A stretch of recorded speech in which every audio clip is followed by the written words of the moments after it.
morteros y concretos de relleno, aspectos relevantes en lo que se refiere a la resistencia de diseño, y tipos de muros con mampostería de block, muros confinados y muros reforzados interiormente, y dentro de estos aspectos estaremos viendo aspectos relevantes en el tema de la construcción y supervisión de este tipo de estructuras de mampostería. Antes que nada, bueno, vamos a hacer digamos, un espacio para comentar la definición de bloque, ¿no? Si nos vamos a lo que es la definición de bloque de acuerdo a la norma NMXC 404-11, pues se habla de que un bloque es una pieza de mampostería cuyo largo nominal son 400 milímetros o mayor en módulos de 100 milímetros y cuya altura nominal es de 200 milímetros, y generalmente se fabrica de concreto y puede ser macizo, multiperforado o hueco. Básicamente, pues cuando uno habla de bloques, normalmente se imagina, son bloques de concreto, y se imagina ese formato de pieza grande que es de 40 de largo y 20 de alto, que es la dimensión nominal, y ya el espesor de esta pieza, pues es lo que nos define el espesor de los muros. Aquí en esta imagen, que digamos que es una imagen de los tipos de piezas que vamos a comentar, pues aquí podemos observar básicamente lo que son las piezas doble hueco, que son las que normalmente todo el mundo conoce, que pueden ser grises o de color, o con textura, o con un acabado rugoso, como las que se llaman cara de piedra. Y tenemos las piezas multiperforadas, que son las piezas con varias perforaciones, que son piezas que se conocen poco todavía, pero que ya se utilizan en edificación vertical, principalmente por su alta resistencia y su alto desempeño ante cargas laterales, propiedades que vamos a ver adelante, ¿sí? Entramos rápidamente a lo que es el proceso de la fabricación de las piezas de concreto. Alguien muchas veces se ha referido que, digamos, de una manera, pues, muy simple, en el sentido de que pudieran definirse como piezas de cemento arena. Realmente un block es le queda muy correctamente el nombre de pieza de concreto, porque realmente está hecho de un concreto que puede alcanzar resistencias incluso mayores a 300 kilos por centímetro cuadrado. Digo, hay en el caso, por ejemplo, de adoquines, que no es el tema, digamos, ahorita, pues piezas que incluso llegan a alcanzar hasta 600 kilos por centímetro cuadrado. Entonces, el nombre correcto, digamos, a una pieza de block, pues sí es concreto, porque está fabricado a base de cemento, a base de unas gravillas de un tamaño particular, dependiendo del tipo de pieza a fabricar, si es doble hueco, multiperforada, y de arenas de diferente granulometría, que es lo que le dan la permeabilidad, lo que le dan la textura y aditivos para poder generar una buena resistencia. Aquí lo que yo les quiero mencionar y compartir con estas imágenes es que los bloques estructurales pues deben de estar fabricados mediante un proceso industrializado, en donde dos aspectos juegan aquí mucho, que es el tema de la mezcla con la cantidad de cemento adecuada y los aditivos, y un proceso que se le conoce como vibrocompactación. Mucha de la resistencia de una pieza de bloque de concreto pues se debe a este proceso de vibrado de la mezcla y de compactado, y esto asegura una alta densidad de las piezas y por lo tanto una densidad que permite resistencias elevadas para casos donde se requiera. Básicamente una pieza de concreto, aquí podemos ver unas imágenes, siempre vamos a encontrar que las paredes interiores tienen una dimensión cónica, y eso es por el proceso de moldeo de las piezas. Siempre vamos a ver que tendremos unas paredes en una cara ligeramente mayores que las otras. Normalmente la diferencia son unos 3 a 5 milímetros, dependiendo del tipo de pieza, y es importante saberlo porque en algunos casos las piezas sí tienen, digamos, una orientación de cómo colocarse para mejorar el tema constructivo, y en otros aspectos para lograr una mayor impermeabilidad del suelo. En esta imagen podemos ver, digamos, lo que son las definiciones básicas de la pieza, lo que es el largo, lo que es el ancho y lo que es el alto, lo que son las paredes de las piezas, las paredes exteriores y la pared interior, ¿sí? Y aquí vemos un aspecto importante a mencionar, que lo vamos a estar comentando a lo largo de la plática. lo que es la definición de área bruta y área neta. El área bruta de una pieza es el largo por el ancho y es el rectángulo que encierra esta área independientemente de la figura y del tipo de huecos que tiene la pieza. ¿Sí? Y el área neta se define como el área de la cara superior de la pieza descontando los huecos, ya sea huecos interiores de la celda o los huecos exteriores, como en este caso de esta pieza. ¿Sí? Es importante conocer estas dos definiciones porque a la hora de que empecemos a ver temas de resistencia, pues nos estaremos refiriendo a algunas de estas dos áreas. La relación de área neta entre área bruta normalmente es una relación que se define a veces como un factor de solidez o un factor de área neta. A veces se define, digamos, de esta manera, en un valor menor a 1, o en algunos casos se define como porcentaje, y el área neta muchas veces se define como un porcentaje del área bruta. ¿Sí? Aquí tenemos, por ejemplo, los bloques más conocidos por todos, es un bloque doble hueco, ¿sí? En donde en este caso, estas piezas deben de tener, para que sean consideradas como piezas huecas de acuerdo a la norma NMXC 404-11, un área neta superior al 50% del área bruta. Es decir, estas piezas deben de tener huecos, un porcentaje de huecos menores al 50%.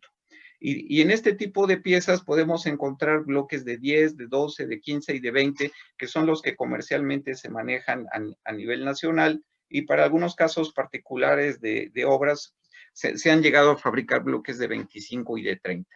Otro aspecto relevante en el caso de estas piezas es el espesor de la pared. Los espesores mínimos de las paredes de estas piezas normalmente anda de 20 centímetros y el espesor de la pared exterior es ligeramente mayor que el interior por temas tanto de resistencia como para darle impermeabilidad a la pieza. ¿Sí? Tenemos otro tipo de piezas, ya no se usan tanto, lo que son los bloques macizos, sin embargo, todavía se utilizan y se especifican. Los bloques macizos de alguna manera han sido sustituidos por los bloques multiperforados y para algunos aspectos, como en el caso de elementos para muros donde se requiere protección contra el fuego, pues son bastante socorridos este tipo de bloques, por lo que todavía se utilizan en algunas construcciones. Las dimensiones comerciales que tenemos aquí, pues son dimensiones que pueden ir con espesores de 10, 12, 15 y 20 centímetros, con largos que son básicamente 40 centímetros y alturas de 20 centímetros cada una. En el caso de las piezas macizas, la definición de una pieza maciza es aquella donde el área neta es mayor al 75% del área bruta o donde solamente tenemos, digamos, un 25% de huecos. ¿Sí? Y finalmente tenemos otro tipo de piezas que son las piezas multiperforadas. Estas piezas multiperforadas fueron diseñadas básicamente para poder tener una opción para muros con alto desempeño sísmico. En este caso tenemos una pieza multiperforada denominada BH8 con un espesor de 12, aunque estas piezas se fabrican con espesores de 15 y 20 centímetros, son piezas de 20 de alto y 40 de largo, que tienen 8 huecos. En este caso, esta pieza multiperforada se clasifica como una pieza hueca por el tener un área neta inferior al 75%, y son piezas que se utilizan para edificación vertical básicamente o edificación horizontal donde se requieren o donde se tienen exigencias altas en cuanto a carga. Tenemos otro tipo de piezas multiperforadas que son bloques más pequeños, que algunos podrían llamarle tabiques de concreto. ¿Sí? Estos bloques son 12-12-24, ¿sí? Son piezas multiperforadas denominadas BH12 por tener 12 huecos. En este caso, estas piezas por tener un área neta superior al 75% de área, son piezas que se consideran como piezas macizas. A pesar de que tienen ligeras perforaciones, estas piezas se clasifican como piezas macizas por tener un área neta importante. ¿Sí? Y básicamente esta pieza se comercializa en el mercado como una pieza 12-12-24 que puede utilizarse en construcciones verticales y construcciones horizontales. Vamos a entrar con un tema importante, lo que es la definición de lo que es la resistencia de diseño a compresión, para entrar al tema de lo que son las resistencias de las piezas de mampostería. La resistencia de diseño a compresión, las normas técnicas complementarias de mampostería la definen como F'P, lo que es la resistencia de diseño a compresión de las piezas, ¿sí? Y esta resistencia de diseño a compresión es una resistencia que se define como aquella en donde el valor es alcanzado por lo menos por el 98% de las muestras. En esta curva de Gauss nosotros podemos ver lo que es la resistencia promedio, digamos, y lo que sería la resistencia de diseño. Para que nosotros podamos garantizar que la resistencia de diseño solamente sea rebasada por un 2% de un lote de piezas, pues tiene que ser un valor mucho inferior, tiene que ser un valor inferior y por mucho a lo que es la resistencia promedio de las piezas. Bajo esta definición se ha establecido esta ecuación que si nosotros la observamos en lo que es las normas técnicas complementarias de mampostería, las 2017, pues encontramos esta expresión en donde la resistencia de diseño de las piezas, el F'P, se define como la resistencia promedio de las piezas tomadas de un lote dividido entre este factor que es 1 más 2.5, el coeficiente de variación. Este coeficiente de variación se ha definido en función del tipo de fabricación y el sistema de control de calidad. Cuando las plantas provienen de un proceso industrializado con control de calidad, pues el coeficiente de variación que normalmente se utiliza es 0.2, ¿sí? Que es el caso normalmente de una planta industrializada de piezas de block. Y cuando son piezas artesanales, digamos que se fabrican de manera manual, este coeficiente de variación se incrementa y lo que ustedes pueden ver en esta expresión, que a mayor coeficiente de variación, pues menor es la resistencia de diseño, ¿sí? Esta tabla que está aquí indicada es una tabla tomada de las normas técnicas complementarias de mampostería, en donde podemos ver la relación de la resistencia promedio con la resistencia de diseño de las piezas de mampostería. Aquí tenemos lo que es la resistencia promedio y aquí tenemos lo que es la resistencia de diseño. Esta tabla se incluyó en las normas técnicas de mampostería para evitar confusiones entre lo que son constructores y diseñadores. ¿Por qué? Porque normalmente un diseñador pues siempre va a especificar resistencias de diseño y un constructor o un supervisor pues va a estar inspeccionando o verificando por resistencias promedio de las piezas, ¿no? En el caso, por ejemplo, de las piezas de tabique macizo de arcilla artesanal, como podría ser un tabique rojo, la norma exige que tengan resistencias promedio de 90 kilos por centímetro cuadrado, y eso implica que su resistencia de diseño, considerando un coeficiente de variación de 0.2, pues sea de 60 kilos por centímetro cuadrado. Si nos vamos al caso de los bloques de concreto, por ejemplo, si alguien especifica en su proyecto una resistencia de diseño de 60 kilos por centímetro cuadrado, pues esa resistencia implica que los bloques que lleguen a la obra o que se fabriquen, pues tengan una resistencia promedio de 90 kilos por centímetro cuadrado, ¿no? Cuando se hizo el cambio de la norma 2004-2017, pues hubo confusiones porque algunos especificaban bloques de 60 kilos y pensaban que esa era la resistencia promedio, y no es la resistencia de diseño, y la resistencia promedio son 90 kilos por centímetro cuadrado. Para lo que son las piezas multiperforadas de concreto, lo que serían los bloques multiperforados de concreto, la norma es más exigente en el tema de la reparación, en el tema de la resistencia. La resistencia de diseño para estas piezas son 100 kilos por centímetro cuadrado, lo que implica que su resistencia promedio deba de ser de 150 kilos por centímetro cuadrado, ¿sí? Ahora bien, estas resistencias pues están medidas en función de lo que es la carga vertical entre el área. Y aquí es donde entra el tema de la definición de las áreas. Tenemos dos áreas, el área bruta y el área neta.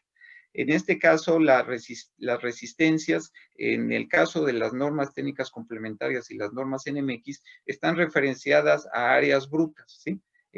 Otros códigos, como los códigos norteamericanos, como la ASTM, las resistencias las refieren a áreas netas, pero en el caso de las normas técnicas, siempre nos estaremos refiriendo a resistencias definidas en áreas brutas, y las expresiones de diseño pues están calibradas con estas resistencias, considerando áreas brutas en las piezas. ¿Sí? La norma que establece todas las propiedades de las piezas de mampostería es la NMXC 404-11-2012. Esta es una norma que viene mencionada en las normas técnicas complementarias de mampostería. Es una norma que no es, digamos, de uso libre, es una norma que se tiene que adquirir en el 11. Por eso a veces no es tan conocida, ¿sí? Y aquí vamos a comentar algunos aspectos relevantes. Esta norma establece ciertos controles en cuanto a la calidad de las piezas de mampostería, ya sean de concreto o de barro, y básicamente lo que es la resistencia, la absorción, la contracción y las tolerancias dimensionales, ¿sí? Que son aspectos que tienen que ver ya, digamos, con las propiedades de las piezas que deberán de ser verificadas ya en un proceso de construcción.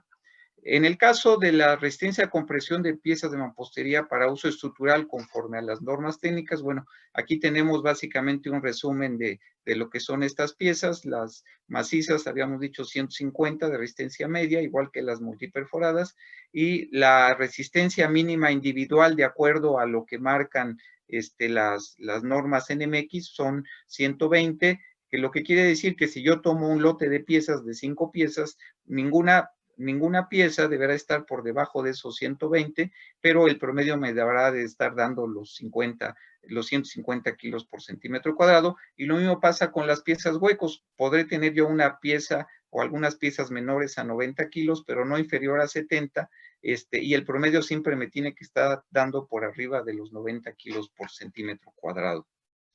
Aquí podemos ver lo que es el ensayo a compresión de las piezas de mampostería. Este ensayo está normado de acuerdo a la norma NMXC 03611, y esta norma establece todo el procedimiento de cómo se deben de ensayar las piezas, las propiedades que debe tener la prensa, la velocidad de carga, el tamaño de las placas o platinas para que no se deformen y no concentren la carga en el centro de la pieza, el tipo de cabeceos que se deben de manejar, que pueden ser de azufre o con yeso de alta resistencia. Y aquí en esta imagen podemos ver el tipo de falla de estas piezas, que básicamente cuando es una falla que está, que refleja un buen ensayo, la forma en la que fallan las piezas es en forma de reloj de arena. Aquí lo podemos ver en estas piezas de concreto o en estas piezas de barro.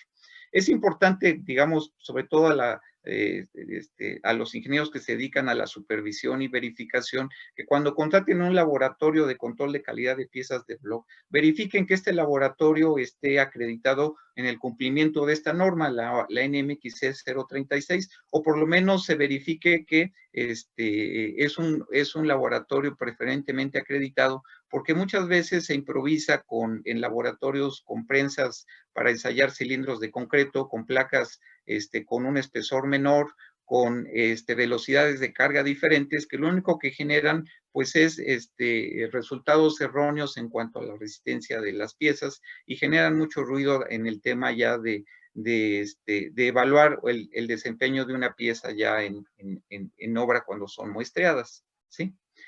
Otra propiedad que se debe de cuidar mucho es el tema de la absorción. La norma establece lo que es la absorción inicial, que es una absorción por capilaridad, y la absorción total en 24 horas en porcentaje. La absorción inicial normalmente para piezas expuestas se establece en gramos por minuto, y este valor no debe de ser mayor a 5 para que esta pieza absorba poco cuando es expuesta, digamos, a una lluvia o cuando se le coloca el mortero sobre esta pieza. Aquí podemos ver una imagen de lo que es la prueba de absorción. Si esta pieza fuera muy absorbente, este espejo de agua empezaría a subir por capilaridad y pudiera llegar, digamos, a una altura importante de la pieza. Cuando la pieza tiene baja absorción, básicamente este espejo de agua se mantiene, sube unos milímetros y hasta ahí se sostiene, ¿no? Como ustedes pueden ver, pues las piezas de concreto pues tienen una menor absorción que las piezas de barro, porque las piezas de barro, por su proceso de fabricación y de cocción, pues son ávidas de humedad. Por lo tanto, estas piezas pues tienen que saturarse durante su colocación. El otro aspecto de la absorción total, pues es la cantidad de agua que absorbe una pieza en 24 horas, y esto nos va a determinar, por ejemplo, para el caso de las piezas de barro, pues la cantidad de agua que hay que agregarle para saturarlas, para poderlas colocar.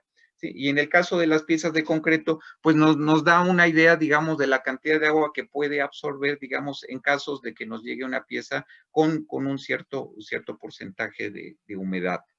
Aquí vemos, por ejemplo, un reporte de laboratorio de ensayo de piezas. Yo les decía que, por ejemplo, el promedio que uno se refiere, por ejemplo, para un bloque hueco, pues está referenciado a una muestra de cinco piezas. Se obtiene lo que es la carga de falla, se obtiene su área y se obtiene lo que es su resistencia a compresión promedio, y de ahí ya se calcula lo que es su resistencia de diseño aplicando la fórmula de las normas técnicas. En este caso, este lote de 5 piezas, pues nos dio una resistencia promedio arriba de los 90 kilos, 94.89, y una resistencia de diseño de 63.26, arriba de los 60 kilos que marca las normas técnicas para los bloques huecos de concreto. Y en el tema de la absorción, bueno, pues también se determina lo que es la absorción. En este caso, la absorción de esta pieza la inicial fue de 2.95, una absorción bastante baja, menor al 5%, y lo que es la absorción total, pues nos dio una absorción de 7.83, muy por debajo del 12% para piezas de concreto. ¿Sí? Ahora vamos a entrar en lo que son los tipos de morteros que reconoce la norma para el pegado de piezas de mampostería. La norma NMX C486, que es referida en las normas técnicas complementarias, ya reconoce el uso de 3 tipos de morteros para el pegado de piezas. Lo que es el mortero tradicional, que todos conocemos, a base de cemento, cal, arena, o cemento de albañilería y arena. El mortero seco predosificado, digamos que en este caso este es un producto de línea de industria bloquera, que es el Pegablock. Y tenemos los morteros premezclados estabilizados, que son morteros que se fabrican en grandes volúmenes para, digamos, obras donde se requieren cantidades muy importantes de mortero. ¿Sí? Las especificaciones en cuanto a mortero que marca la norma NMX C486, pues es resistencia, compresión, fluidez y porcentaje de retención del agua.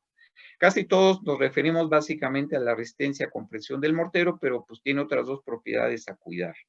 La resistencia a compresión también tiene un procedimiento para lo que es el muestreo.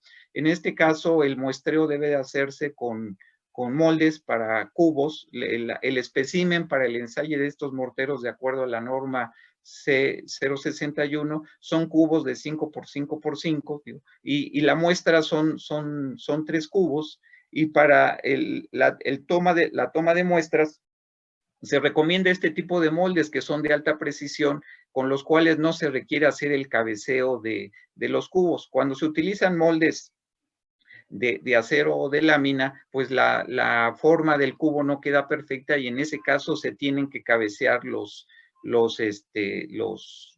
cubos, ¿no? Es importante mencionar que las normas establecen que se debe muestrar el mortero en obra, una práctica que desafortunadamente poco se hace en las obras, y bueno, veremos algunos aspectos importantes que estaríamos evitando, digamos, con el tema del muestreo y la verificación de la calidad del mortero de pega en las piezas, ¿sí? Los morteros, de acuerdo a las normas técnicas complementarias de mampostería 2017, se clasifican en 2 tipos por su resistencia. El tipo 1, cuya resistencia de diseño a compresión F'J es mayor o igual que 125 kilos por centímetro cuadrado, y el mortero tipo 2, con una resistencia de diseño a compresión menor que el tipo 1 y mayor que 75 kilos por centímetro cuadrado, ¿sí? Y aquí es importante mencionar que estas son resistencias de diseño que están basadas en una resistencia promedio de acuerdo a la fórmula que aparece en las normas técnicas, en donde la resistencia de diseño, para poderla yo especificar, pues tendré que considerar cuál es la resistencia promedio que se debe de obtener, digamos, en la mezcla.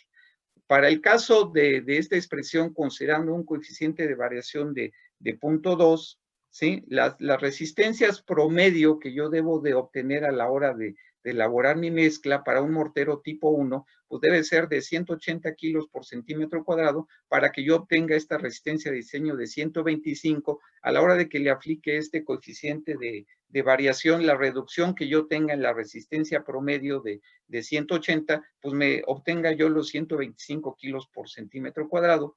Y para un mortero tipo 2, la resistencia de diseño de 110 kilos por centímetro, perdón, de 75 kilos por centímetro cuadrado, pues la obtendré a partir de un diseño de mezcla que por lo menos me garantice 110 kilos de resistencia promedio. Aquí con rojo aparece el mortero tipo 3, que las normas técnicas complementarias de mampostería ya no lo incluyen, pero la norma en MXC 404 todavía lo refiere para zonas del país donde todavía se especifica que básicamente es un mortero con una resistencia de diseño de 40 kilos por centímetro cuadrado y una resistencia promedio de 60 kilos por centímetro cuadrado. Cabe mencionar que la diferencia, digamos, de la resistencia de diseño con la promedio, pues básicamente es una diferencia que trata de cubrir, digamos, toda la problemática que se genera en obra desde el aspecto de que estos, de que este mortero no se cura en obra, de las variaciones que puede haber a la hora de fabricarlo, y básicamente este coeficiente, digamos, o este coeficiente que podríamos llamarlo de seguridad entre un valor y otro que anda en el orden de 1.5 para el coeficiente de variación de 0.2, pues es el que me cubre todas esas variantes que se pueden y que se presentan en las obras, ¿no? ¿Qué proporcionamientos tengo que utilizar yo para poder elaborar estos tipos de mortero? Bueno, para elaborar un mortero tipo 1, la norma establece dos recomendaciones en cuanto a proporcionamiento. Si yo voy a hacer un cemento a base de cal, yo podré utilizar, y si esto me lo imagino en botes, pues un bote de cemento hidráulico, un cuarto de bote de cal y 3 botes de arena. Y si voy a hacer un mortero a base de cemento de albañilería, pues yo utilizaré pues un bote de cemento Portland, medio bote de cemento de albañilería y puedo usar hasta 4,5 botes de arena, ¿sí? Aquí es importante señalar que estos proporcionamientos son en volumen, ¿sí? Si alguien dice, bueno, es que pues yo lo que manejo son sacos, bueno, pues más o menos un saco de cemento equivale a 2 botes de cemento Portland. Yo podría aquí hablar, si en lugar de un bote, podría hablar de medio saco, ¿sí? Y en el caso de los botes, de los sacos de cemento de albañilería, pues sucede algo similar.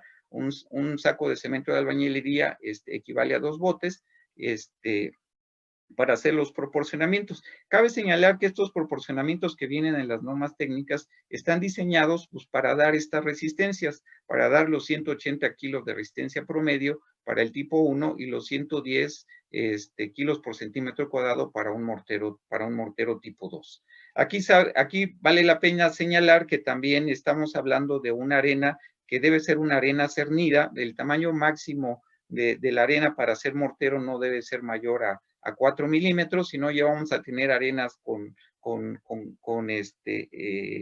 elementos muy gruesos que nos van a generar problemas en la junta, ¿sí? Aquí quiero hacer un comentario rápido. Los cementos de albañilería que uno puede encontrar en el mercado pueden ser estos, digo, a lo mejor en su región encuentran algunos otros, pero cabe mencionar que estos cementos de albañilería, casi todos en la parte de atrás, dicen que agregando a un cemento de estos de 6 a 8 botes de arena, pueden hacer mortero para pegar bloc, ¿sí? Lo único que no dice es que ese mortero para pegar bloc no es un mortero de uso estructural. ¿Y cuál es la razón? Porque estos cementos de albañilería solamente me garantizan hasta 80 kilos por centímetro cuadrado de resistencia a compresión, de acuerdo a la norma en MXC 021. Por lo tanto, si yo agrego o combino este cemento de albañilería con arena, nunca voy a lograr la resistencia que requiero para un mortero tipo 1, que son de 180 kilos por centímetro cuadrado, ¿sí? Y es la razón por la que los proporcionamientos en volumen que marcan las normas técnicas, si ustedes ven, para la fabricación de morteros tipo 1 y tipo 2 con cal o cemento de albañilería, en todos los casos exige el uso de cemento Portland, ¿sí? Aquí tenemos lo que es la prueba de fluidez. La prueba de fluidez es lo que nos va a medir la cantidad de agua que requiere una mezcla para que pueda ser trabajada, ¿sí?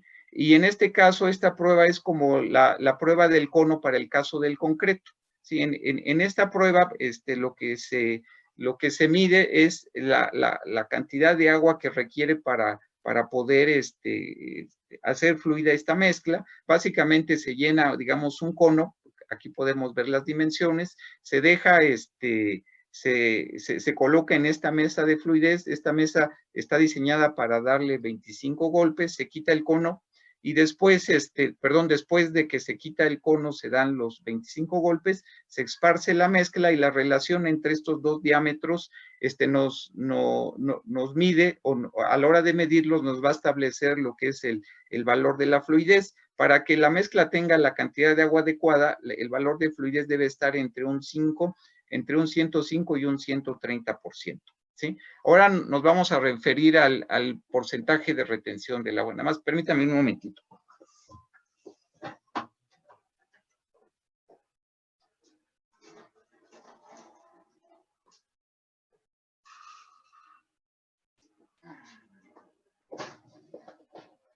Listo, aquí teníamos un problema técnico. Lo que es el porcentaje de retención del agua se mide con este equipo. Este equipo lo que simula es que se simula lo que es una pieza que estaría absorbiéndole el agua al mortero, sí, que es a través de una bomba de vacío, y el porcentaje de retención del agua es la diferencia, digamos, de la fluidez de una mezcla antes de la succión y después de la succión, ¿sí? Si una mezcla pierde mucha agua, va a quedar una mezcla muy seca y este diámetro, digamos, de esta segunda mezcla, pues va a ser un diámetro relativamente pequeño y la relación de estos dos me va a dar un porcentaje muy, muy bajo.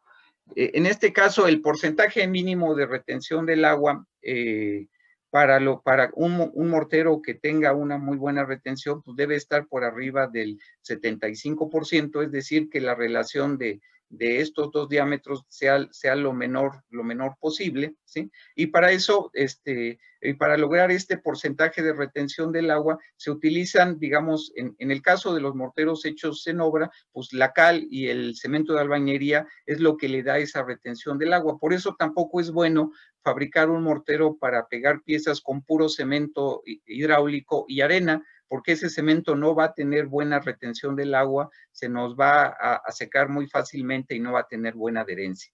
En el caso de los morteros secos predosificados, se utilizan aditivos en polvo para poder dar esas propiedades que da la cal o el cemento de albañilería. ¿Sí? Aquí vemos, por ejemplo, una prueba de resistencia de lo que es el mortero. Sí, básicamente tenemos aquí lo que son 3 muestras. Para un mortero industrializado, pues es importante hacer el muestreo, normalmente se hace a 3, a 7 y a 14 y a 28 días para poder tener una evolución de las piezas y normalmente poderlo liberar en base a una curva, pues a los 7 días de fabricarse. Aquí, por ejemplo, tenemos que a los 28 días este mortero pues, nos dio una resistencia promedio de 199 kilos, que está por arriba de los 180 kilos por centímetro cuadrado para un mortero tipo 1, y su resistencia de diseño pues está arriba de los 125, considerando un coeficiente de variación de 0.2, y en este caso la resistencia de diseño de este mortero es de 133 kilos por centímetro cuadrado.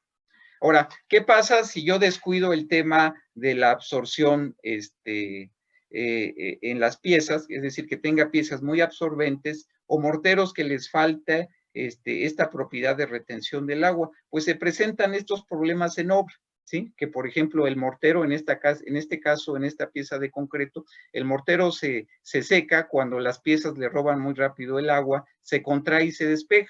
¿Sí? Aquí podemos ver. Y en el caso de las piezas de barro, pues también sucede lo mismo. Y en el caso de las piezas de barro todavía es un poco más crítico porque las piezas de barro para colocarse tienen que colocarse saturadas. Si yo coloco una pieza de barro seca, esa pieza le va a robar todo el agua al mortero, lo va a secar y lo va a despegar y me va a generar juntas falsas, digamos, en la unión de la pieza con el mortero. Por eso es muy importante que en las piezas de barro las piezas estén completamente saturadas, ¿sí?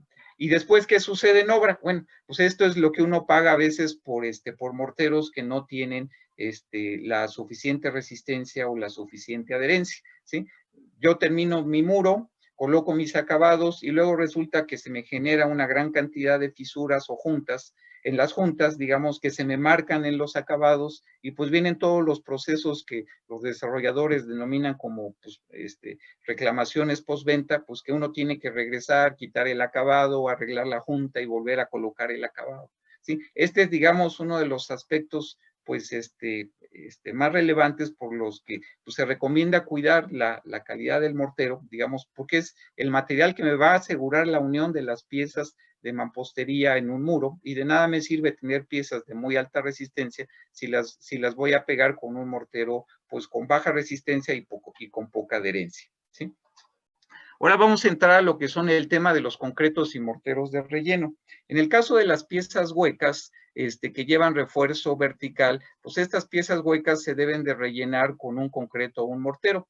Dependiendo del tamaño de la pieza, es decir, del espesor del muro, pues puede ser con un concreto de relleno con un tamaño máximo hasta de 10 milímetros, o en el caso de piezas de espesor pequeño, como pueden ser piezas de 10 o 12, pues lo recomendable es usar un mortero de relleno. La norma establece que la resistencia de diseño a compresión de estos concretos o morteros de relleno, pues debe de ser de 125 kilos por centímetro cuadrado, resistencia de diseño, lo que implica que yo por lo menos deberé utilizar un mortero o un concreto con una resistencia promedio de 180 kilos por centímetro cuadrados. En la práctica normalmente se especifican concretos de 200 para poder hacer el relleno de los huecos o los alvéolos en lo que son este tipo de piezas, ¿sí? Vamos a entrar ahora al tema de los valores de diseño de la mampostería. Los valores de diseño de la mampostería se obtienen a partir del ensayo de especímenes que se denominan pilas y muretes, ¿sí? Esos valores de diseño pues son los que utiliza el estructurista, el diseñador, para poder determinar la resistencia de los muros a carga vertical, a cortante y a flexocompresión. El procedimiento para poderlos obtener se rige de acuerdo con la norma NMXC 46411-2010, que viene referenciada en las normas técnicas, pero desafortunadamente no viene descrita la norma. Por eso, el que quiera, digamos, conocer a detalle, pues, el procedimiento, pues, deberá de adquirir esta norma. Aquí tenemos, por ejemplo, lo que es unas fotos cortesía del IMSI, que este es el laboratorio del Instituto Mexicano del Cemento y del Concreto, donde se están ensayando especímenes para determinar la resistencia de diseño a compresión de la mampostería, el F'M, ¿sí? En donde los especímenes, para cumplir con los requisitos de esta norma, deben de ser especímenes formados por lo menos con 3 piezas y 2 juntas, y deben de tener una relación altura-espesor de 2 a 6, ¿sí? Dependiendo de esa relación de altura, de esa relación de espesor, pues se le aplican factores correctivos a la resistencia que se obtiene, ya sea en el caso de las pilas que tienen una esbeltez pequeña, pues digamos un factor de reducción porque estos elementos fallan como columnas cortas, o en el caso de que tengan una esbeltez alta, un factor arriba de 1, digamos, para considerar el efecto de esbeltez de columna, ¿sí? Los valores de diseño que se obtienen de estos especímenes, lo que es el F'M, que es el valor que utilizamos para la resistencia de diseño a compresión de la mampostería, se aplica la misma forma estadística que hemos visto para piezas y morteros, en donde la resistencia promedio obtenida del muestreo de estos especímenes, que la norma me marca por lo menos hacer 9 especímenes y de ahí obtener el promedio, se divida entre 1 más 2.5 el coeficiente de variación. En estos casos, el coeficiente de variación puede tomarse igual a 0.15 o podrá calcularse. La resistencia de cada uno de los especímenes, pues es la carga con la que fallan, dividido entre el espesor, lo que es el espesor del espécimen, entre el ancho del mismo, ¿sí? Aquí tenemos unas tablas de las resistencias de diseño del F'M en función de la resistencia de diseño a compresión de las piezas y en función del tipo de mortero. Esta es una de las razones para las que se utiliza la resistencia de diseño a compresión de la pieza, que si yo no tengo la posibilidad de hacer estos especímenes de pilas, a través de estas tablas que vienen en las normas técnicas, yo podré obtener la resistencia de diseño. Si yo tuviera, por ejemplo, un bloque hueco de concreto con 60 kilos de resistencia de diseño, y utilizo un mortero tipo 1, la resistencia de diseño de la mampostería que yo utilizaría pues son 25 kilos por centímetro cuadrado, ¿sí? Cabe señalar que estos valores pues son relativamente conservadores, digamos, porque la norma lo que busca es que realmente se hagan las pruebas, ¿sí? Esto es básicamente una herramienta para el diseñador en caso de que no pueda contar con los valores de diseño. Ahora la mayoría de los fabricantes de piezas industrializadas proporcionan los valores de diseño en base a pruebas que hacen en laboratorios acreditados y en base a los reportes que generan esos laboratorios, pues los fabricantes pues elaboran sus fichas técnicas ya con estos valores de diseño.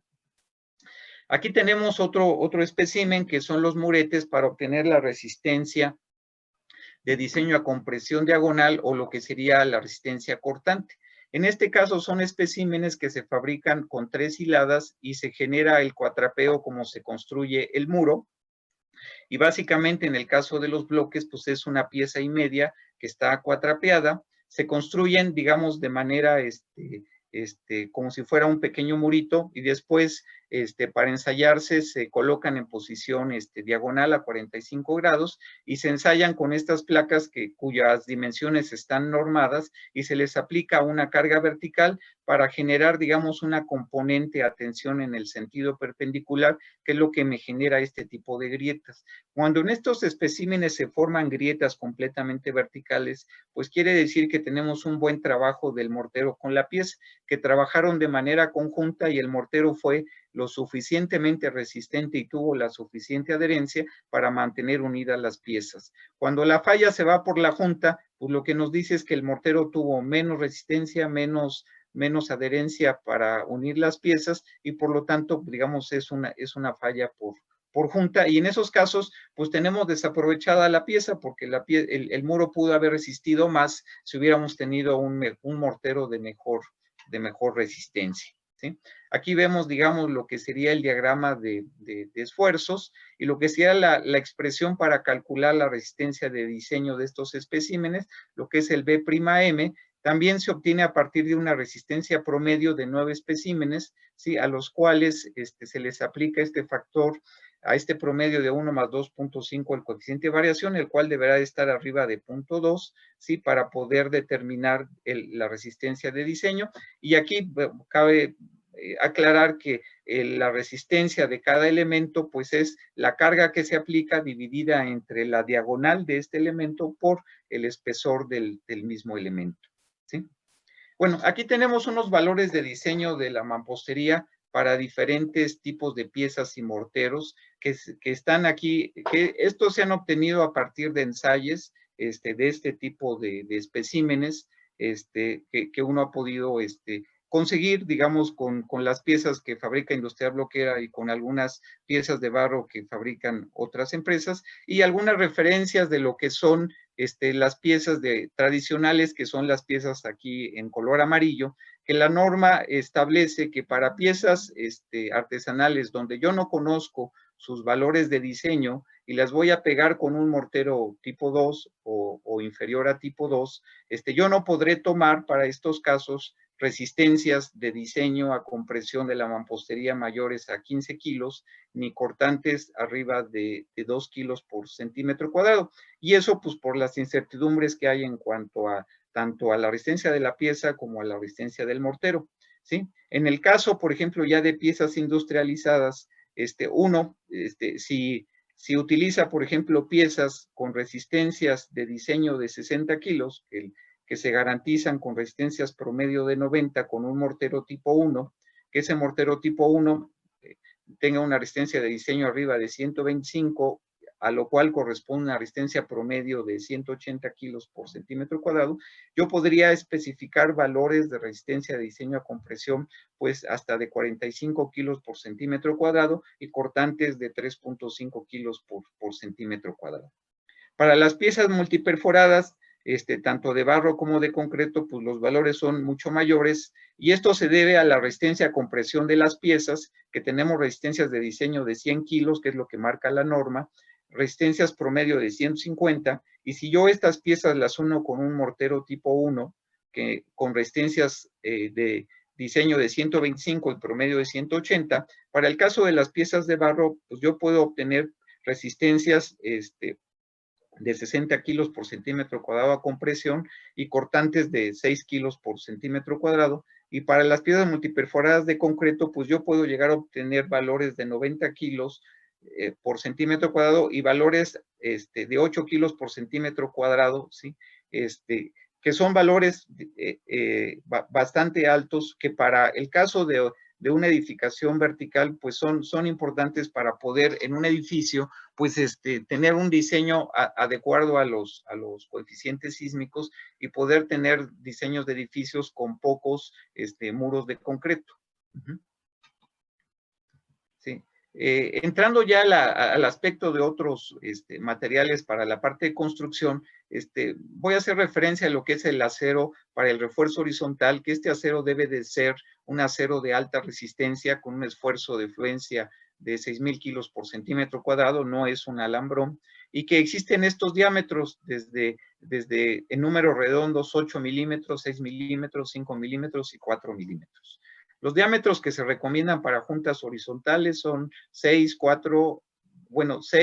5 y 4 milímetros. El de 8 no se recomienda porque es un diámetro muy grande para una junta de 1 centímetro. Normalmente el de 8 se utiliza como refuerzo vertical en muros reforzados interiormente y dependiendo del diseño, pues se pueden colocar 1 o 2 barras en las piezas o incluso más de 2 barras, ¿no?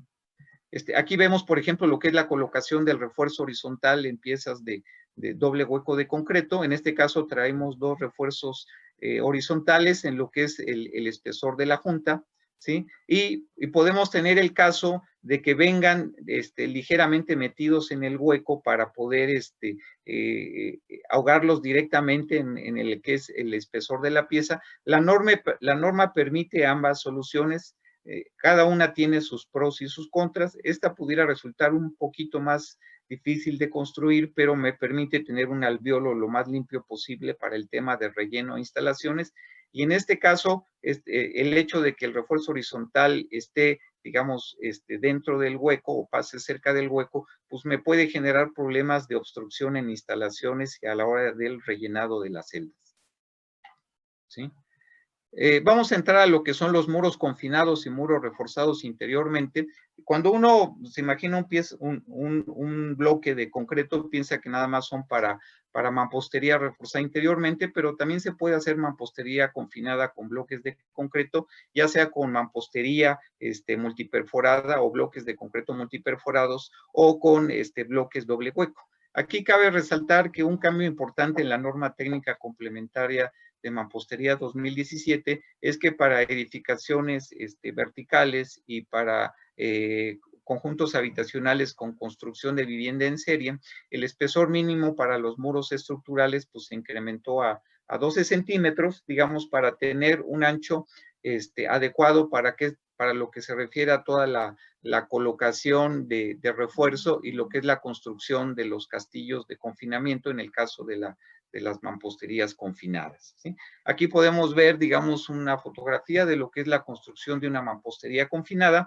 Aquí cabe mencionar, digamos, para algunos les podrá resultar obvio, pero a lo mejor para otros no, que primero se construye el muro y después se cuelan los castillos, ¿no? Si yo quiero colar unos castillos y luego construir el muro, eso ya no es una mampostería confinada, eso serán pequeñas columnas de concreto con un muro de relleno de mampostería. Realmente el trabajo de la mampostería confinada se da cuando yo cuelo el elemento de concreto alrededor de la mampostería y ese confinamiento que tengo alrededor del muro de mampostería es lo que me da la sobreresistencia en los muros y es lo que me controla también el tamaño de grieta en los muros, ¿sí? Ahora, hay ciertas recomendaciones y reglas para el tema de lo que es la colocación de los castillos de confinamiento.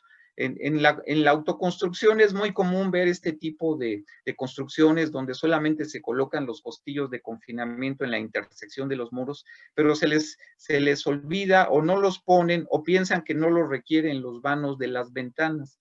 pero los castillos de confinamiento deben de ir, además de la intersección de los muros, en todas las aberturas de puertas y ventanas. Si no, sucede lo que se ve aquí en esta imagen, en donde la parte que no está confinada trabaja como un muro de mampostería simple, con grandes grietas, desprendimientos y una resistencia pues que reduce la capacidad de los muros hasta en un 50%, ¿sí?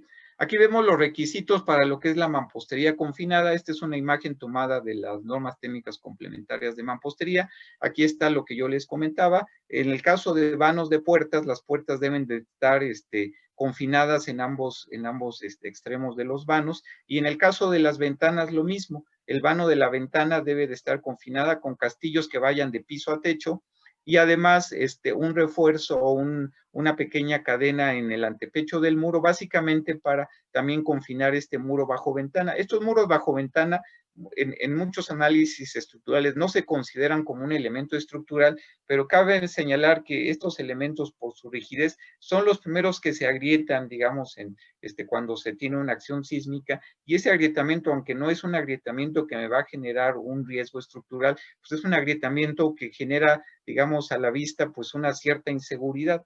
Por eso es la recomendación de que en los bajomuros de las ventanas también se coloque una cadena de confinamiento. En muros largos se deberán de colocar castillos a una separación no mayor a 1.5 veces la altura, ni 4 metros. Y para el caso de dalas o pretiles es importante, cuando su altura es mayor a 50 centímetros, pues que se suba el castillo y se coloque una dada para evitar que estos pretiles se volteen, digamos, en un sismo, y si están cerca de un acceso, pues estos elementos no caigan sobre la gente cuando desaloje un edificio. La relación altura-espesor de estos muros, la norma lo redujo a 25, que de todos modos es una relación bastante buena para lo que son edificaciones habitacionales, y el espesor del muro, para que sea considerado estructural, se mantiene de 10 para vivienda unifamiliar que se construye una sola vez, pero para vivienda en serie y para edificación vertical, pues el espesor del muro, para considerarse como estructural, se establece con un espesor mínimo de 12 centímetros. Aquí vemos algunos requisitos para el refuerzo mínimo de los castillos. Las normas técnicas modificaron esta fórmula y ahora el área mínima de un castillo pues es 0.2 de la resistencia de diseño a compresión del concreto, el F'C, entre el Fy del refuerzo longitudinal, por el ancho del castillo y el peralte. Antes esta expresión en las normas anteriores era el espesor al cuadrado, considerando castillos cuadrados, ¿sí? Otro aspecto importante que marca la norma es que el peralte mínimo de los castillos ahora deberá de ser de 15 centímetros, y esto para tener un castillo con la suficiente dimensión para poderse colar, ¿sí? En el caso de las aberturas, bueno, la norma establece ciertos requisitos de aberturas mínimas que no requieran confinamiento, que básicamente para estructuras tipo 2 o edificación vertical o vivienda en serie, pues se reduce esa abertura a aberturas no mayores a 400 milímetros. En el caso de lo que son los estribos para los castillos, pues la norma también establece para estructuras tipo 2, pues que los castillos ahora deberán de tener estribos cerrados en los extremos, como en el caso de las columnas en concreto reforzado, a una separación menor al peralte entre dos, en una longitud no mayor o más bien a una longitud la mayor de estas tres, que es la altura entre 6, 2 veces el peralte, o 40 o 400 milímetros, ¿sí? En el caso de las dalas, aplica la misma expresión en cuanto a la resistencia, en cuanto al acero mínimo de las dalas, y bueno, la dala se puede integrar a la losa o puede ser con un peralte adicional a la losa, o puede estar embebida dentro de la losa, aunque la norma permite embeberse en espesores de losas hasta de 10 milímetros. En la práctica básicamente se recomienda pues solo cuando tenemos espesores de losas pues del orden de 15, 20 centímetros, como sucede en el caso de vigueta y bovedilla. La mampostería confinada, de acuerdo a las normas técnicas, trae también ya requisitos de durabilidad en cuanto a recubrimientos, y básicamente para mantener los mismos recubrimientos que se manejaban anteriormente, digamos recubrimientos de 2 centímetros, pues establece que la resistencia de diseño a compresión del la resistencia F'C del concreto deberá de estar arriba de 200 kilos o 20 megapascales. Si yo quiero manejar resistencias de 150 kilos, digamos como todavía la norma lo permite, tendré que incrementar los recubrimientos pues, a valores arriba de 3 centímetros, lo que me va a generar pues unos refuerzos muy pequeños, ¿no? Entonces, básicamente para los recubrimientos que seguimos o que se estarían siguiendo de 2 centímetros, pues lo recomendable es utilizar resistencias de concretos arriba de 200 kilos por centímetro cuadrado. Para el caso de la mampostería reforzada interiormente, bueno, aquí tenemos una imagen de lo que son algunos desarrollos aquí en la Ciudad de México de hace unos 20 años, donde podemos resaltar algunos aspectos de la mampostería reforzada interiormente. Es una mampostería donde todo el refuerzo está integrado a los muros.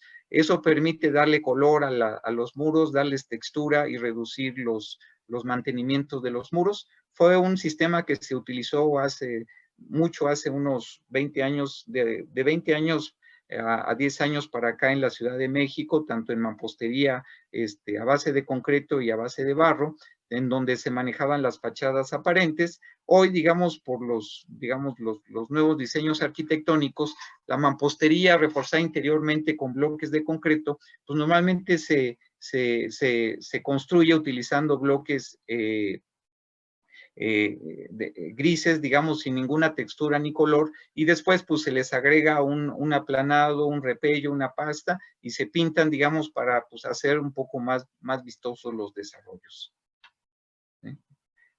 Aquí tenemos, por ejemplo, un caso de lo que es la mampostería reforzada interiormente en Estados Unidos, en donde podemos ver pues grandes diferencias. Ellos utilizan muros de mucho más altura, secciones o espesores de piezas de bloque que van de 15 a 20 o incluso hasta 30 centímetros. Y en el caso de algunos estados, como es en el caso de California, de donde es esta foto, pues los muros en algunos casos pues tienen refuerzo vertical prácticamente a cada hueco. ¿Sí?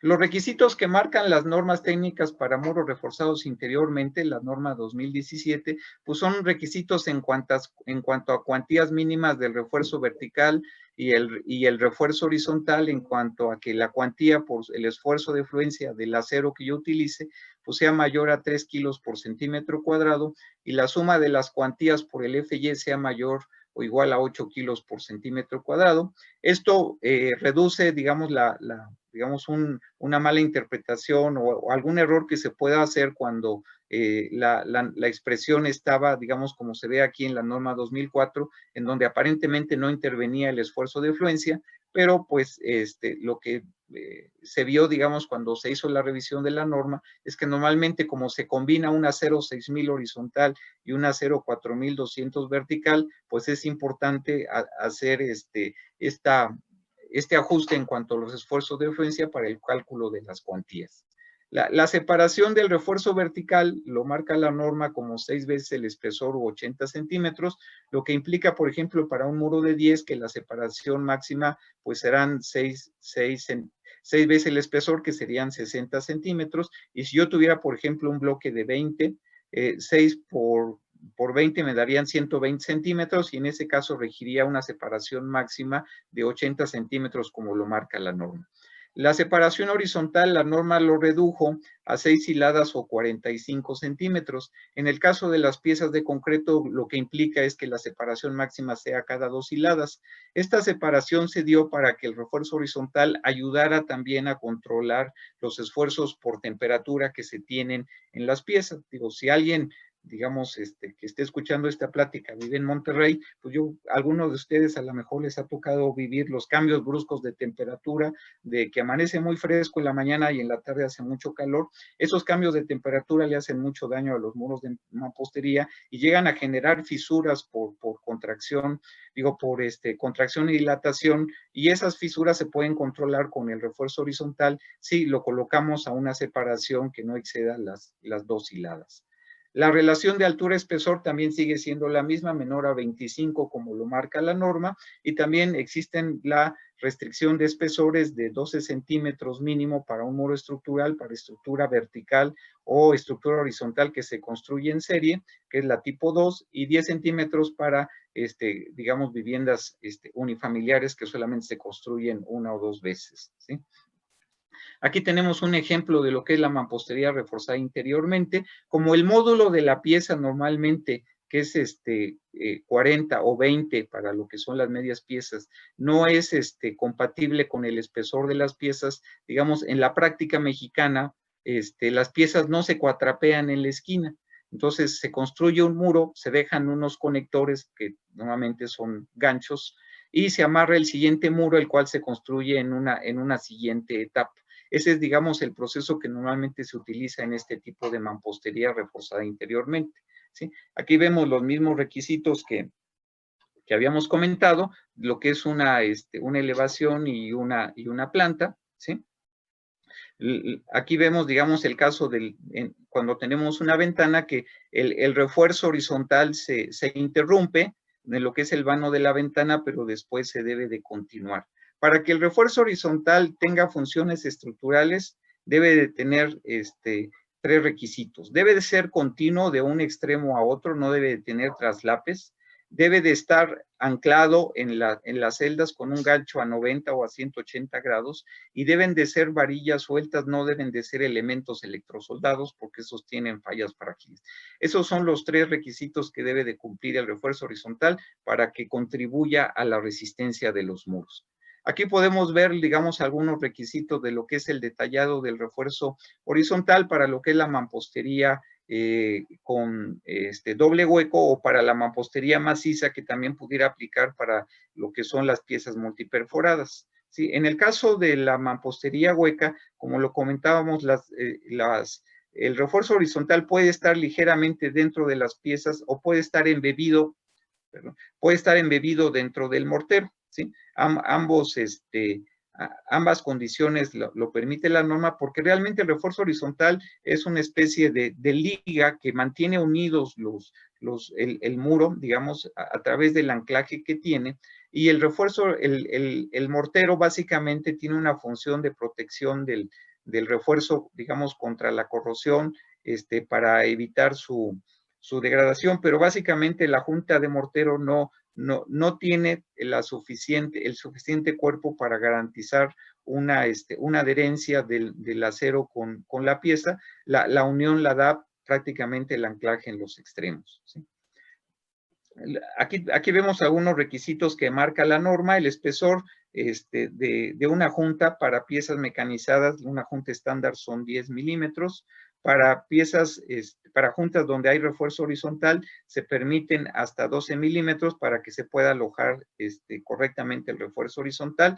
En el caso de las piezas macizas o multiperforadas, se recomienda que el refuerzo se coloque lo más al centro de la pieza, para que si por algún momento se va a ranurar la pieza, pues la ranura no afecte o dañe el refuerzo horizontal.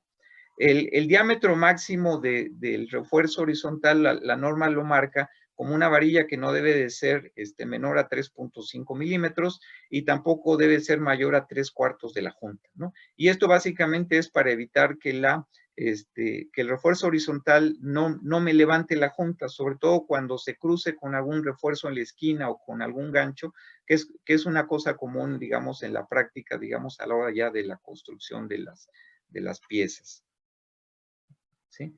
Aquí vemos algunos detalles de cómo se ancla el refuerzo horizontal, digamos, en lo que es en una celda rellena, en lo que es una mampostería reforzada interiormente, ¿sí? La norma ya también establece, la norma técnica, requisitos en cuanto a los diámetros máximos de barra en función del espesor de las piezas y la cantidad de de barras que yo puedo meter en un muro, para que pueda yo garantizar lo que es la unión correcta, digamos, y el trabajo en conjunto del acero con la pieza. Por ejemplo, para un block de 14 centímetros o de 15 de concreto, la norma me permite poner o 4 varillas en un alvéolo del número 3, 2 del 4, 2 del 5 y máximo 1 del 6. Y si yo por alguna razón en un proyecto tuviera varillas de 1 pulgada, pues esa varilla de pulgada solamente la podría meter en bloques de 20 centímetros. ¿Sí? Aquí vemos un aspecto que a veces cuando diseñamos una estructura reforzada interiormente, no nos lo imaginamos hasta que estamos en obra. Sí, el refuerzo vertical tiene un inconveniente, digamos, cuando no se resuelve adecuadamente.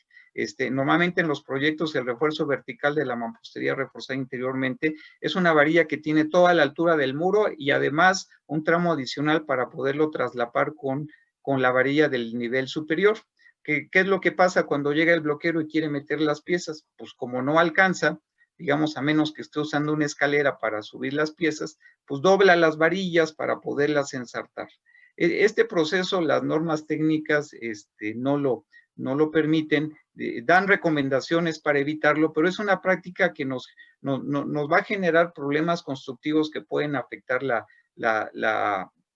el desempeño del muro. Uno de ellos constructivos es que al doblar las varillas y yo tener las juntas frescas, pues voy a estar moviendo el muro con las juntas frescas y voy a estar haciendo que se despeguen las piezas. A la hora de que yo relleno estas celdas, porque las voy rellenando dependiendo del procedimiento, a 1, 2 o 3 hiladas, pues yo voy a tener un mortero de relleno fresco y a la hora de estar moviendo esta varilla, pues la voy a estar moviendo dentro de ese mortero fresco y la adherencia se va a ir perdiendo. Y después yo cuando enderece esta varilla para continuar con el muro, pues puedo mover el muro y desplomarlo. Entonces, todos esos procesos, todo este proceso, pues genera tanto problemas constructivos como puede generar un mal desempeño del muro. ¿Qué es lo que se recomienda? La norma establece que pueden manejarse traslapes intermedios a la mitad de la altura, digamos a una altura donde el bloquero o el albañil pueda colocar la pieza sin mayor esfuerzo. Esto me genera un traslape, digamos, intermedio que yo tendré que marcar en el proyecto y para que después cuando coloque mi andamio, coloque el siguiente tramo y pueda colocarla sin ningún problema. ¿Sí? ¿Qué otra opción me dan? ¿Qué otra opción puedo tener? Puedo utilizar piezas de pared abierta. Estas piezas básicamente comercialmente todavía no existen, pero es una práctica, digamos, que se puede resolver muy fácilmente con una cortadora cortando las piezas. Y muchas veces es más barato este corte que estar generando este traslape intermedio en cada varilla. Y si yo corto la pieza, digamos, y la coloco de manera lateral, pues me evito el problema, digamos, de estar elevando las piezas y no requiero ese traslape, ¿no? Aquí, digamos, podemos ver el caso, digamos, que les comentaba de la colocación, digamos, de las piezas cuando no cuido ese detalle. Y aquí podemos ver en esta foto, digamos, de una prueba de laboratorio, digamos, el caso de estas piezas que se están probando. Este es un proyecto de industria bloquera, en donde se hace el corte de la pieza para poderla colocar. Entonces, de esta manera yo puedo tener varillas de la altura que yo quiera y el bloqueo solamente tiene que elevar la pieza al nivel donde va la hilada para la colocación de la pieza. ¿Sí? Estas piezas pues pueden tener un corte, pueden tener 2 cortes, pueden ser medias piezas y con eso yo puedo hacer más rápido el proceso de construcción de los muros, más limpios y puedo evitar, digamos, este problema de doblado de varillas que genera, digamos, problemas en la construcción de los muros y me puede generar una deficiencia estructural en el muro a la hora de que yo estoy despegando las piezas y estoy despegando también la varilla del mortero de relleno. Aquí vemos algunos detalles de cómo se colocan los refuerzos en el caso del refuerzo horizontal en las piezas doble hueco reforzadas interiormente.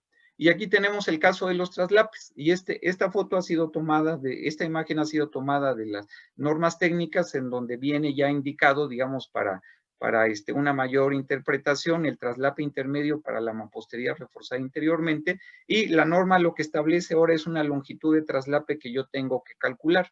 Para el caso de los amarres de los muros perpendiculares, bueno, aquí tenemos el caso, digamos, de lo que son los conectores, que pueden ser ganchos, que pueden agarrar o amarrar 2 varillas en cada alveolo, una varilla, y pueden tener, digamos, la forma como de un estribo o la forma como un clip, digamos, o un gancho, digamos, con un doblez de cada lado, ¿no? La longitud de traslape para el refuerzo vertical, las normas técnicas traen ahora una fórmula para poderlo calcular. Y bueno, aquí tenemos una tabla en donde tenemos ya estos valores tabulados para lo que es esta expresión. Y aquí lo que podemos ver es que también esta fórmula está calibrada para que, dependiendo del espesor del muro y del tamaño de la varilla, pues yo busque, digamos, el espesor adecuado para el tipo de varilla que voy a utilizar. Y si yo hago un diseño, digamos, en donde haya una compatibilidad de piezas con varillas, pues obtendré, digamos, una longitud de traslape lo menor posible. Aquí tenemos, por ejemplo, el caso para un bloque de 12 de concreto. Si yo quisiera meter una varilla de media pulgada, ¿sí?, en un bloque de 12 centímetros de espesor, de acuerdo a la fórmula, yo tendría que manejar un traslape de 72 centímetros. De acuerdo a como lo manejaba la norma anterior, pues yo hubiera necesitado un traslape de 64 centímetros, es decir, la norma me pide unos centímetros más de traslape. Pero si yo quisiera, por ejemplo, meter una varilla de 3/4 en un bloque de 15, en estos casos, pues la longitud de traslape que me genera la fórmula es un valor muy alto, de 1,60 de longitud, 1,63, y en estos casos yo lo que tendría que hacer es o incrementar el espesor del muro o resolver mi diseño con diámetros menores para tener, pues, longitudes de traslape más razonables. Ese es, digamos, el objetivo, digamos, de esta nueva fórmula en cuanto a lo que es la longitud de traslape, para poder garantizar, digamos, que el relleno, el concreto de relleno que existe en las celdas, pues me garantice el traslape del refuerzo vertical.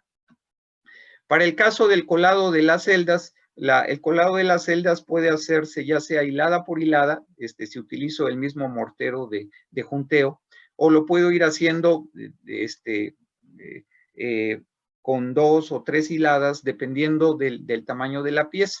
Normalmente, cuando yo tengo piezas con áreas de huecos menores a 80 centímetros, que básicamente son piezas de 10 y 12 centímetros, la norma recomienda que no se rellenen en alturas mayores a medio metro. Y cuando yo tengo tamaños de hueco mayores a 80 centímetros cuadrados, que ya es para una pieza, por ejemplo, de 14, 15 centímetros de espesor, pues yo podré rellenarlas a una altura no mayor a 1,5 metros, que básicamente es más o menos la altura de entrepiso, ¿sí? Entonces, básicamente para muros de 10 o 12 centímetros, pues deberé establecer por lo menos unas 3 o 4 intervalos para estar rellenando las celdas si utilizo un mortero o concreto de relleno, y si utilizo piezas de 14 o 15, poder construir los muros a la mitad de la altura, rellenarlos y luego construir la segunda etapa o las segundas hiladas de este muro. Entrando ya rápidamente a lo que es el tema de construcción, pues vamos a hablar nada más de las herramientas más importantes que algunos de ustedes no conocen, como por ejemplo lo que son los llagueros o junteadores que se utilizan para poder compactar la junta de lo que es el mortero de junteo, las charolas para mortero, las artesas, ¿sí? Y lo que son las reglas de esquina. Las reglas de esquina, digamos, en las obras uno ve cómo los maestros y los bloqueros las improvisan con PTR, con polines, y básicamente es una escuadra que nos va a permitir controlar el plomo de los muros, y nos va a ayudar a controlar cada una de las hiladas de mi muro. Y lo que son los andamios, en una obra de mampostería siempre tengo que considerar que requiero andamios para construir la segunda etapa del muro, es decir, tienen que ser andamios que me den la mitad de la altura de los muros para que no se esté improvisando en la obra y al final el bloquero o el albañil no improvise con sus andamios de block y tarimas, o con blocks donde se esté parando, y con esto pues damos una mayor productividad y evitamos accidentes, ¿no? Dentro de las herramientas que se requieren también y medios auxiliares, pues son las revolvedoras para el concreto, las mortereras para mezclar el mortero, ¿sí?, que se utilizan poco, pero son equipos que en algunas obras ya se están utilizando, que a diferencia de una revolvedora, pues son paletas que giran y mejoran, digamos, el mezclado del mortero por no tener agregado grueso. Y las cortadoras de bloque o tabique, que son muy importantes cuando en los despieces tengo piezas de ajuste, lo más rápido y práctico pues es hacer los cortes con una cortadora y no con la cuchara, ¿sí? En el caso de la correcta colocación del block, habíamos comentado que el block tiene paredes cónicas. Entonces, lo recomendable para la construcción de muros con piezas de concreto es que la pared de espesor mayor quede por arriba y la de espesor menor por abajo, para que el mortero, cuando yo lo coloque, tenga una mayor superficie de contacto y permita, digamos, una mayor adherencia y una mayor unión de la hilada inferior con la hilada superior. Digamos que esta es la posición recomendada en cuanto a la colocación de las piezas de concreto, ¿sí? En lo que es el procedimiento de colocación de block, en el caso de la colocación del block, a diferencia del tabique, normalmente se pueden colocar cordones de 1 centímetro, de 1 metro, o incluso hay quien puede colocar cordones de 1 hasta 2 metros, todo depende de la velocidad del bloquero, básicamente lo que son las paredes del block, y luego en lo que es la cara lateral, en el caso de block doble hueco, 2 cordones para poder unir la pieza, y digamos, y con cierto movimiento poder lograr la unión de una pieza con otra. Digamos, es el procedimiento normal para la construcción de un muro de block hueco. Para el caso de un block sólido o multiperforado, aquí es importante resaltar que se debe colocar mortero en toda la cara de la hilada, porque tanto el block sólido como el multiperforado, sus valores de diseño están considerados colocando mortero en toda la cara, tanto en la cara horizontal como en las caras verticales, ¿sí? Y el junteador del que acabamos de mencionar, pues es un elemento que sirve para poder compactar la junta. Algunos piensan que es un elemento para generar una buena apariencia. Bueno, efectivamente da una buena apariencia y en muros aparentes es un requisito obligatorio, pero en los muros que no son aparentes, que van a requerir, digamos, algún recubrimiento, también es recomendable hacer este junteo, porque es la manera en la que yo compacto el mortero, porque normalmente cuando el bloquero corta la junta, cuando me sobra, en un movimiento que normalmente es perpendicular a la junta, normalmente lo despega de un lado, se despega de un lado, ya sea del lado superior o del lado derecho, y esto cuando se seca el mortero me genera una imagen o una sensación de una falsa adherencia, cuando realmente es un defecto de construcción.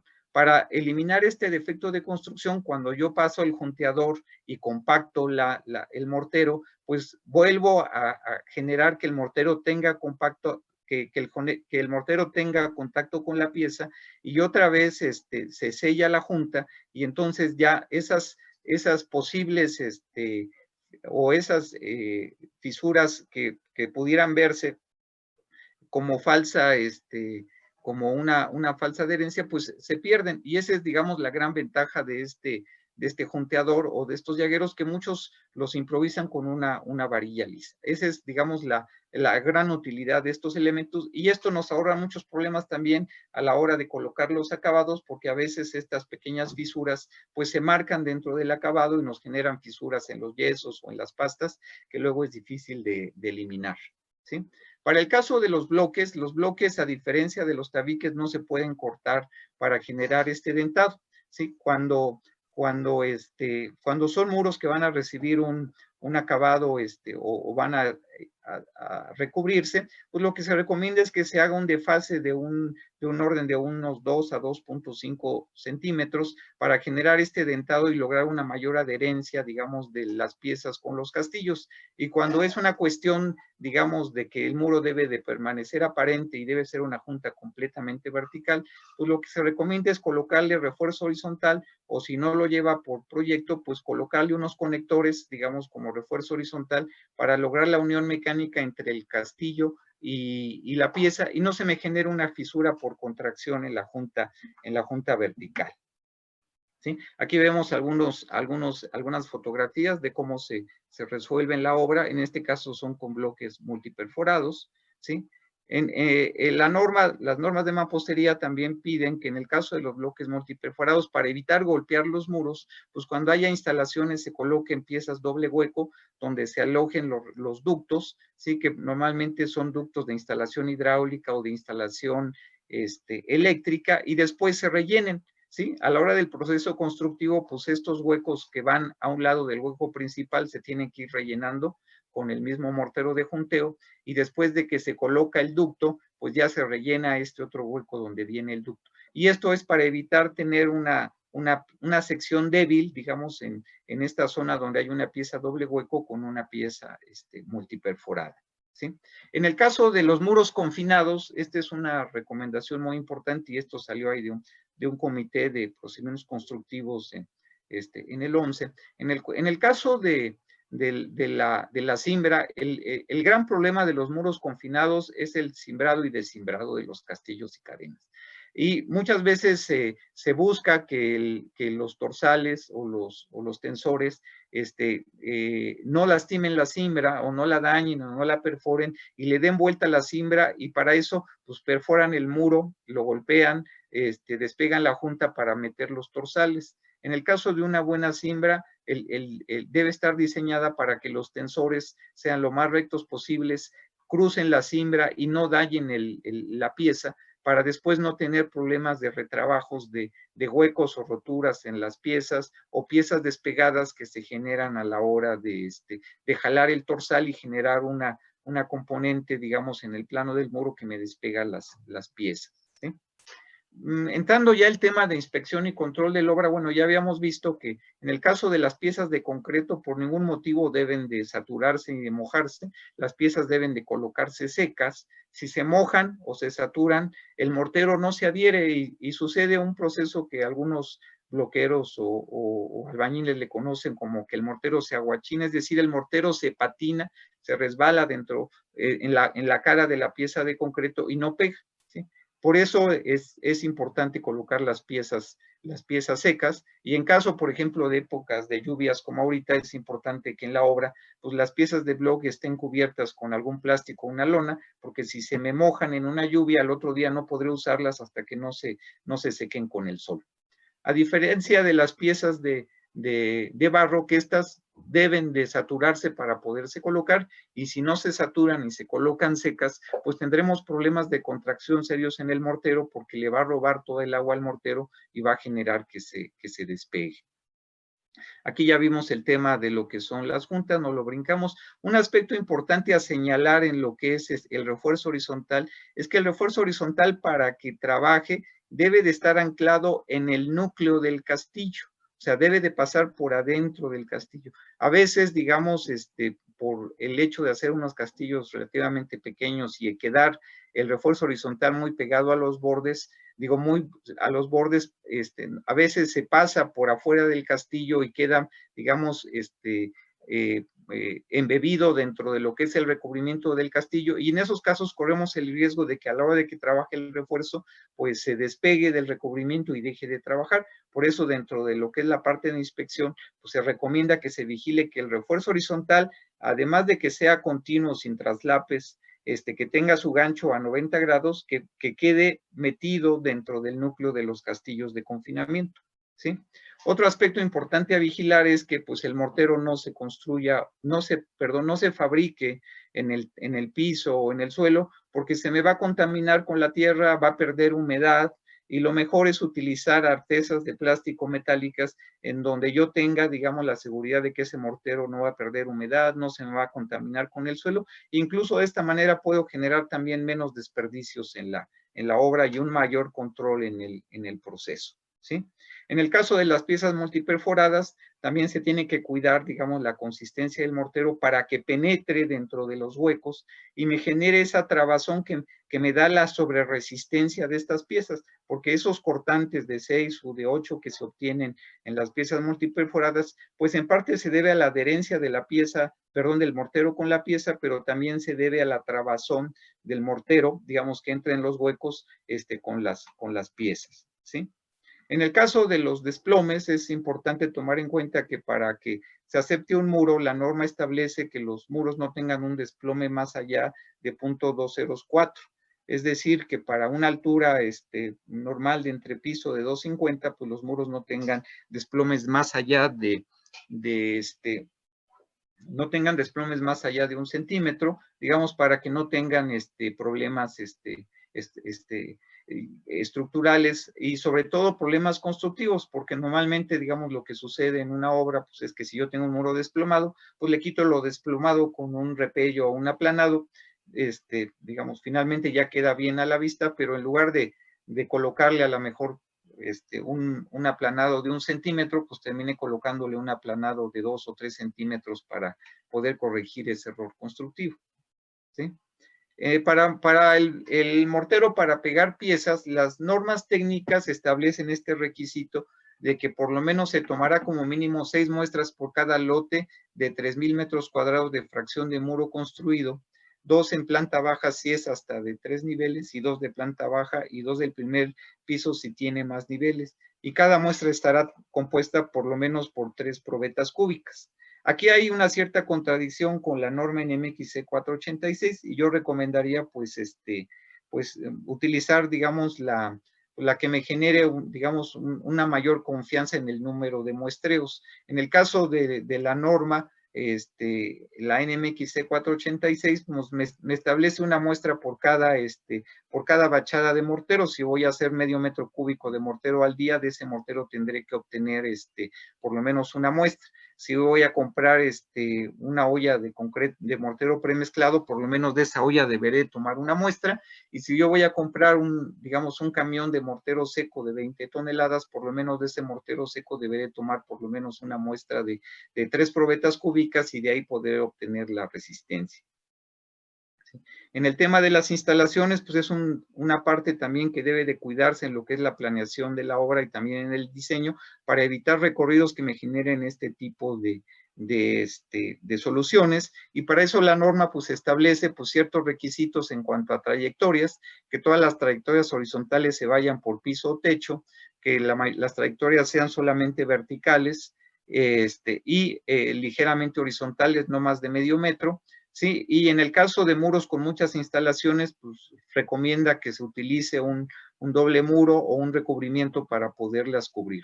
Y para el caso de piezas macizas donde todavía se permite, digamos, las ranuras, que esas ranuras no sean mayores a 1/4 del espesor del muro.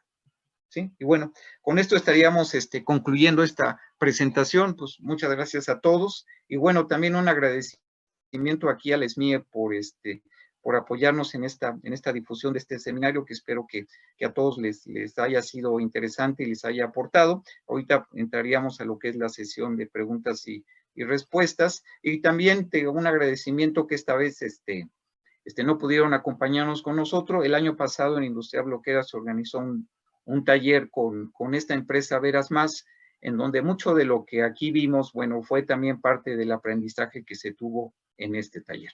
Bueno, pues muchas gracias y pues entraríamos a las preguntas.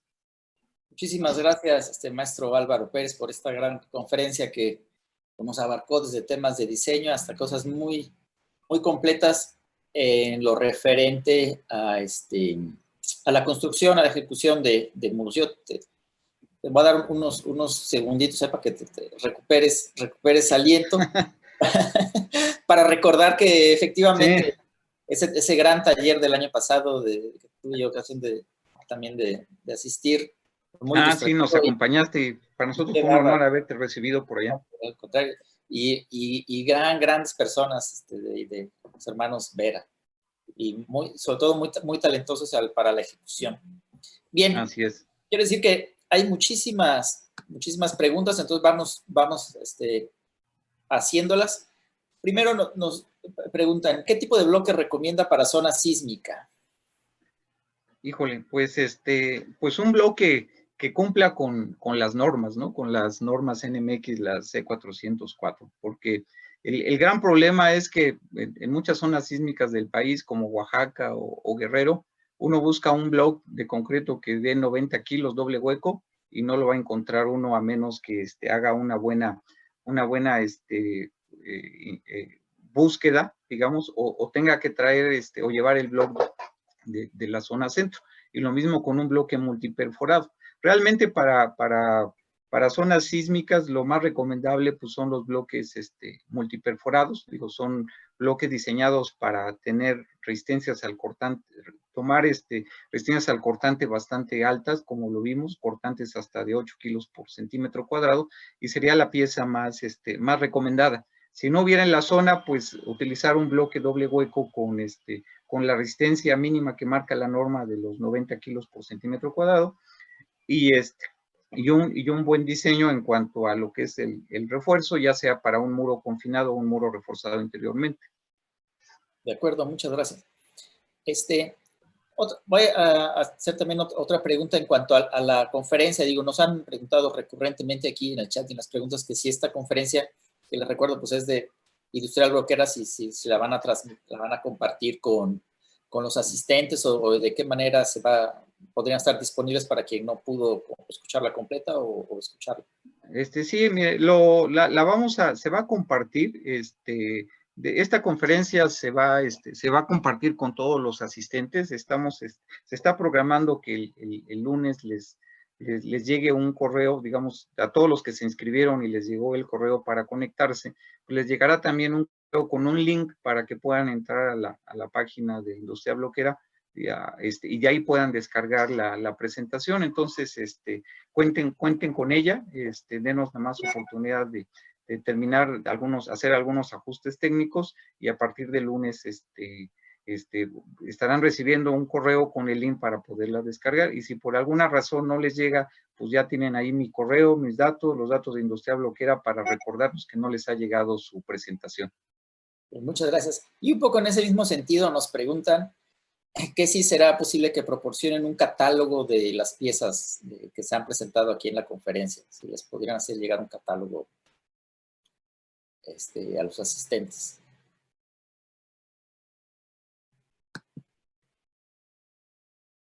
Sí.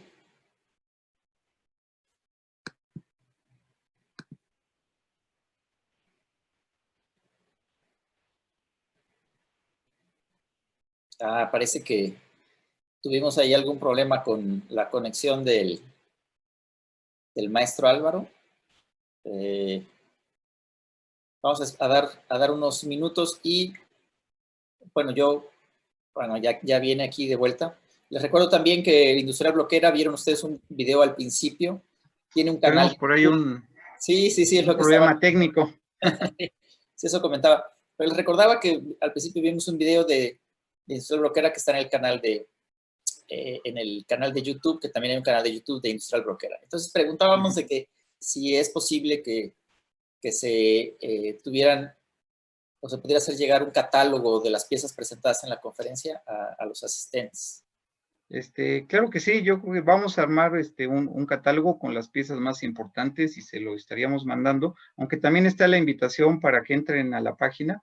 En la página vienen la mayoría de las piezas de blog que vimos ahorita, vienen todas y vienen algunas otras, y en cada pieza ustedes pueden descargar la ficha técnica, y en la ficha técnica pueden encontrar las propiedades de esta pieza, sus resistencias de las piezas y las resistencias de la mampostería, digamos, ya combinada con mortero, considerando un mortero tipo 1, y en algunos casos considerando los morteros de Industria Bloquera, que son los morteros secos predosificados, que en este caso se tienen dos tipos, uno que le llamamos pegamuro y uno pegablock para un mayor desempeño. Muchas gracias. También nos preguntan si los bloques multiperforados tipo tabique tienen propiedades aislantes mayores que los macizos.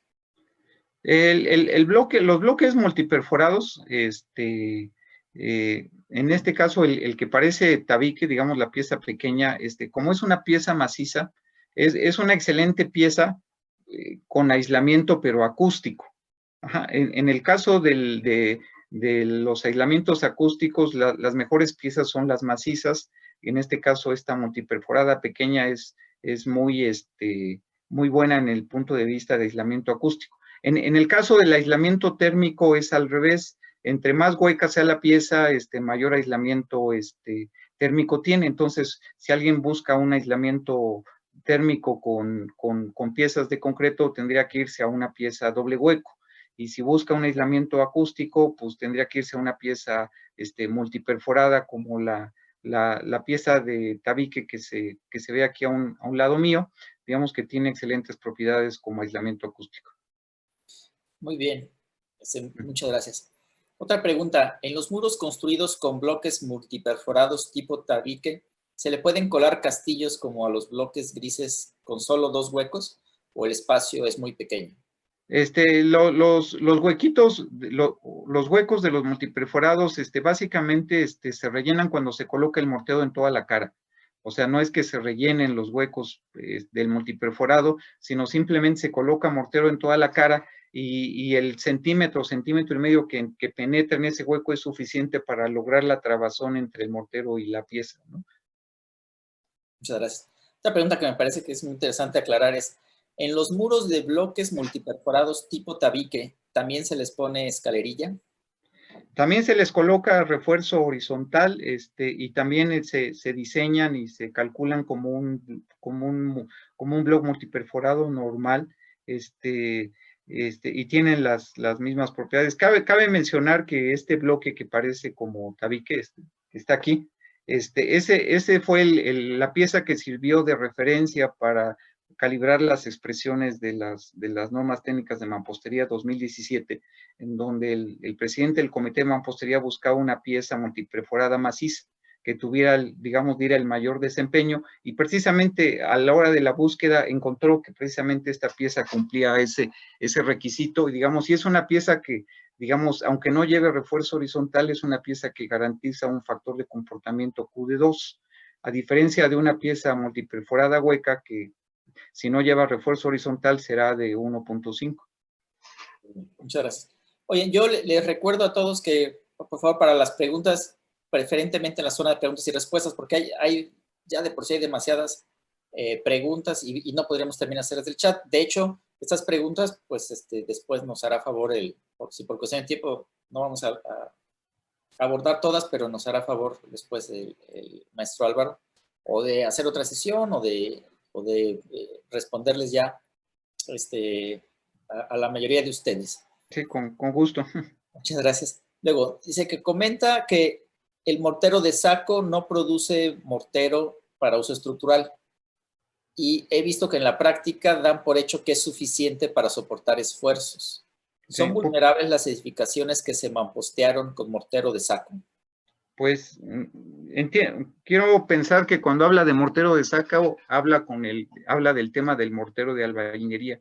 Y desafortunadamente sí, porque esos morteros, digo, cuando mucho, en el mejor de los casos, pues van a ser morteros que van a dar resistencias de 100 kilos, 80 kilos, y para nada van a llegar a las resistencias de los 180 kilos de resistencia promedio que la norma pide como mortero tipo 1, ¿no? Por eso, digo, lo quise resaltar aquí, porque sí es muy común que digamos, los fabricantes de estos cementos los promueven como un cemento de albañilería que solo requiere arena, pero lo que no aclaran es que no son aptos para muros estructurales. Para hacer un muro estructural yo todavía le tendré que agregar el cemento Portland para subirle la resistencia, ¿no? Y a los albañiles y a los bloqueros les encanta porque como tiene muchos aditivos, pues el mortero pues queda con mucha plasticidad, corre muy bien, pero tiene el inconveniente que no da la resistencia de un mortero estructural tipo 1. Ok, muchas gracias. Qué buena observación esa acerca del mortero ese de albañilería. Pero cuando el refuerzo horizontal pasa como la segunda configuración mostrada, bueno, sabemos que es dentro de los alveolos, Sí. ¿sería necesario rellenar todos los huecos para evitar la corrosión de la varilla?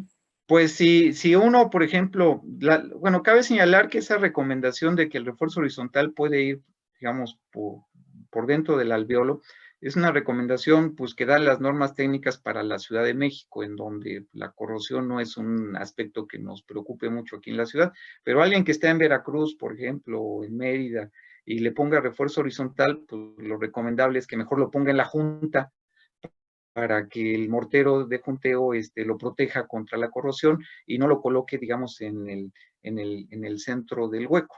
Efectivamente, si rellena todos los huecos va a evitar que se corroa, pero pues va a generar ahí un sobrecosto con un mortero que no se necesita. Entonces, en esos casos, cuando haya problemas de corrosión, lo recomendable es que el refuerzo horizontal se meta dentro de la junta de mortero horizontal. De acuerdo, gracias. Otra pregunta, ¿las propiedades de la mampostería se deben especificar en los planos o memoria estructural o ambos? Se deben de especificar en ambos, ¿no? Y se deben de especificar en los planos, sobre todo, las dos resistencias, la resistencia de diseño, que es con la que diseñó el estructurista, y las resistencias promedio, tanto de las piezas como de los morteros, que son las resistencias que va a buscar el constructor para buscar un proveedor, que son las resistencias que va a buscar también el constructor para hacer el mortero. Si el proyectista o el estructurista nada más deja las resistencias de diseño, puede generar confusiones en obra y el constructor puede pensar que esas resistencias de diseño son las promedio, cuando ya vimos que hay una diferencia de 1.5 entre una y otra, y eso puede generar errores a la hora de pedir las piezas y a la hora de fabricar los morteros. De acuerdo, gracias. Después, otra pregunta, ¿cómo se determina la resistencia a tensión de la mampostería? Bueno, las hipótesis de las normas técnicas establecen que la mampostería para diseño no soporta tensiones, ¿sí? En el diseño, digamos, cuando vamos a diseñar, digamos, una mampostería, pues la diseñamos a compresión, la diseñamos a cortante, en donde en realidad, bueno, es una combinación de esfuerzos donde sí hay tensiones, pero realmente el concepto es esfuerzo acortante. Y cuando la diseñamos a flexocompresión y existen esfuerzos a tensión en los extremos, esa tensión la tomamos con el refuerzo vertical con los castillos. Entonces, básicamente, donde tengamos un esfuerzo a tensión, pues tendremos que tomarlo con refuerzo, ya sea el refuerzo horizontal, que toma parte de las tensiones que genera el cortante, o el refuerzo en los extremos, en los castillos, para tomar las tensiones que generan la flexión en el plano del muro. Bien, gracias. Ahora vienen dos preguntas referentes a reparación. Las voy a tratar de hacer juntas. Dice, ¿cuál es el tratamiento o proceso para reparar la junta por desligue entre bloques y mortero en muros de carga? ¿Y cuál sería el procedimiento para reparar piezas huecas vitrificadas donde la junta de adherencia falló? Pues hay, digamos, dos maneras cuando los muros son aparentes o tienen pocas, digamos, problemas de desprendimiento del mortero con la junta, digamos, se puede, digamos, hacer un proceso de con cincel y martillo, quitar la junta y después irla reponiendo, digamos, con un mortero ya con un aditivo que genere cierta expansión para unir una pieza con otra. Es un trabajo muy artesanal que en el caso, por ejemplo, de edificaciones históricas se hace muy seguido, porque muchas veces hay problemas de junteo y la pieza no se puede quitar ni se le puede colocar un refuerzo, y entonces básicamente se sustituye el mortero por uno de mejor calidad que tenga buena adherencia. Cuando el muro está completamente mapeado de fisuras y hay cierta duda ya de la integridad de todo el muro, digamos, en las normas viene un procedimiento de refuerzo de muros con malla, que básicamente es un procedimiento que se ha utilizado para reparación de muros, en donde puede funcionar el solamente reparar las juntas muy grandes, donde ya el mortero, incluso hay casos hasta donde el mortero se cae porque no se pegó, y en esos casos donde hay huecos, nada más colocar el mortero, y después ya colocarle una malla electrosoldada clavada, y colocarle un aplanado con un mortero tipo 1, para poder reforzar este muro. De esta manera, digamos, de las pruebas que se han hecho en laboratorios como el Senapred, se ha visto que esa malla clavada con el refuerzo restituye la integridad del muro y otra vez hace que todas las piezas trabajen en conjunto y otra vez el muro recupere sus propiedades, ¿no? Esa es, digamos, una recomendación, y para mayor detalles, pues podrían ver la sección de refuerzo de muros con mallas que viene en las normas técnicas complementarias. Muchas gracias. Otra pregunta, en cuanto a los problemas de filtración de agua pluvial en muros, ¿qué es más recomendable, la utilización de material de barro o de cemento?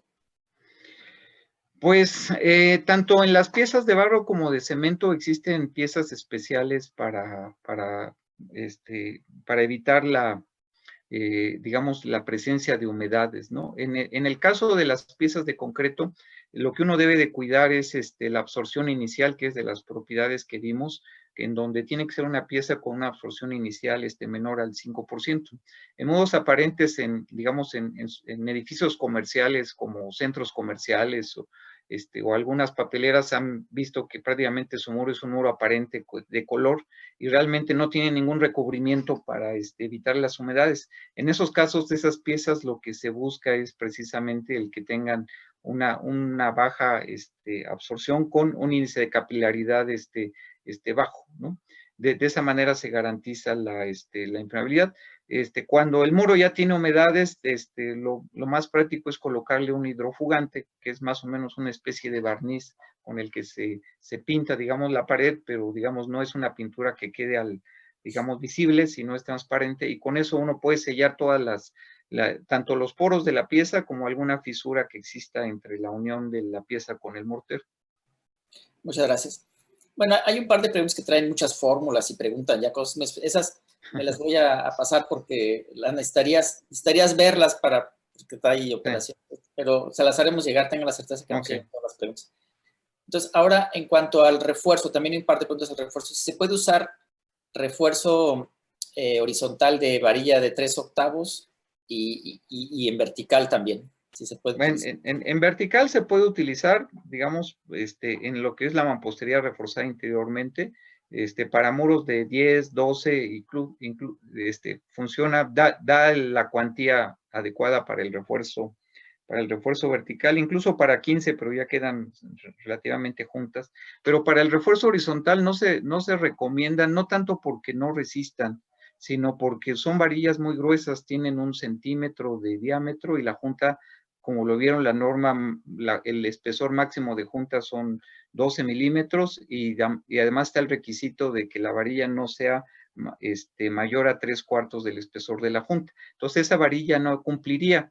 Alguien me dirá, bueno, es que los americanos las usan mucho, los norteamericanos. Bueno, ellos utilizan varillas hasta de 3/4 como refuerzo horizontal, pero porque tienen una pieza que es una especie de block U, en donde toda la hilada, en donde forman una especie como de cerramiento, donde meten la varilla y toda esa hilada la rellenan de concreto.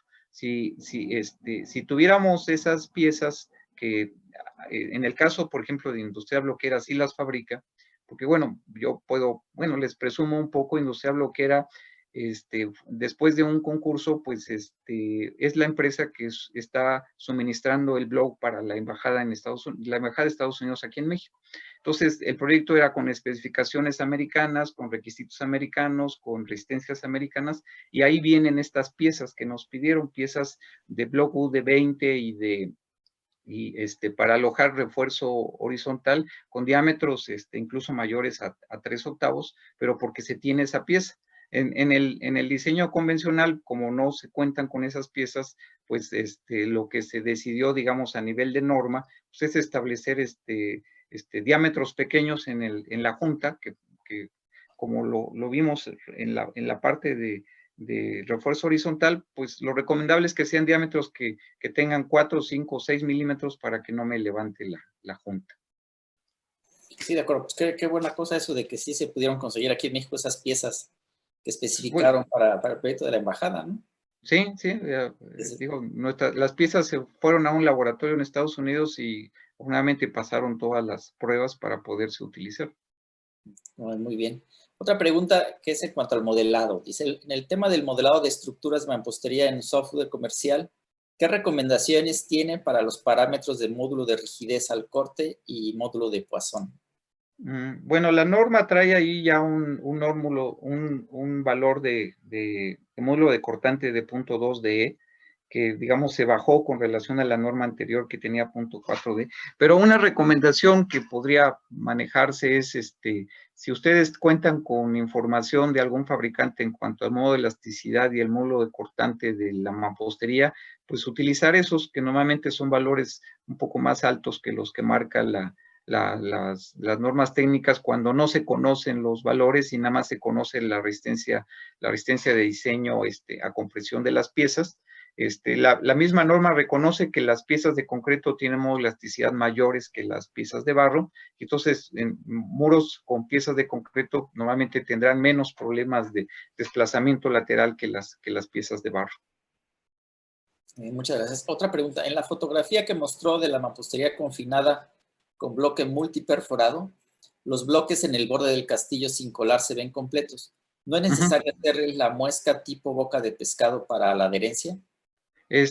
No, por eso habíamos comentado que, digamos, lo que se recomienda es una especie como de dentado, donde el 4PAO venga desfasado del orden de un par de centímetros, y con ese, digamos, con ese dentado es suficiente para que se logre la adherencia. El problema a veces cuando se deja la cara lisa y se deja completamente vertical, es que sí se llega a formar la fisura, digamos, la unión del concreto con el castillo. Pero ya digamos, en pruebas físicas que hemos hecho y en visitas que se han hecho a obras, se ha visto que con ese dentado de 1 a 2 centímetros en el borde del castillo, aunque la cara sea lisa, no genera problemas de fisuras en la unión del castillo con los bloques. Ok, muchas gracias. Otra pregunta, ¿se puede utilizar acero electrosoldado para castillos y cadenas? Sí, siempre y cuando sean viviendas horizontales de 1 o 2 niveles. Los castillos electrosoldados están diseñados, digamos, para dar el área mínima que marca las normas, el acero mínimo para castillos y cadenas. Y traen estribos a cada 15 centímetros, que es básicamente la separación máxima que marca la norma para construcciones horizontales tipo 1. Si yo ya empiezo a hacer un proyecto de un edificio, pues me voy a dar cuenta que el acero de los electrosoldados pues ya no me va a ser suficiente y voy a tener que estarle metiendo refuerzos, y en esos casos ya no son tan convenientes, pero para vivienda de 1 o 2 niveles pueden resultar. Y en lo que es la vivienda de interés social, con muros confinados se utilizan mucho, y la norma digamos, los permite, le digo, básicamente para edificación horizontal de 1 o 2 niveles. Muchas gracias. Otra pregunta que me parece muy interesante, porque hoy nos siguen personas pues, de todo el país y seguramente de otros países. Nos preguntan, en lugares donde no se cuenta con normas técnicas complementarias, ¿recomiendan utilizar valores para realizar diseño de mampostería de acuerdo con las NTC de Ciudad de México? Y si es así, ¿qué recomendaciones o qué adecuaciones tendrían que hacer de la norma de Ciudad de México para otros estados?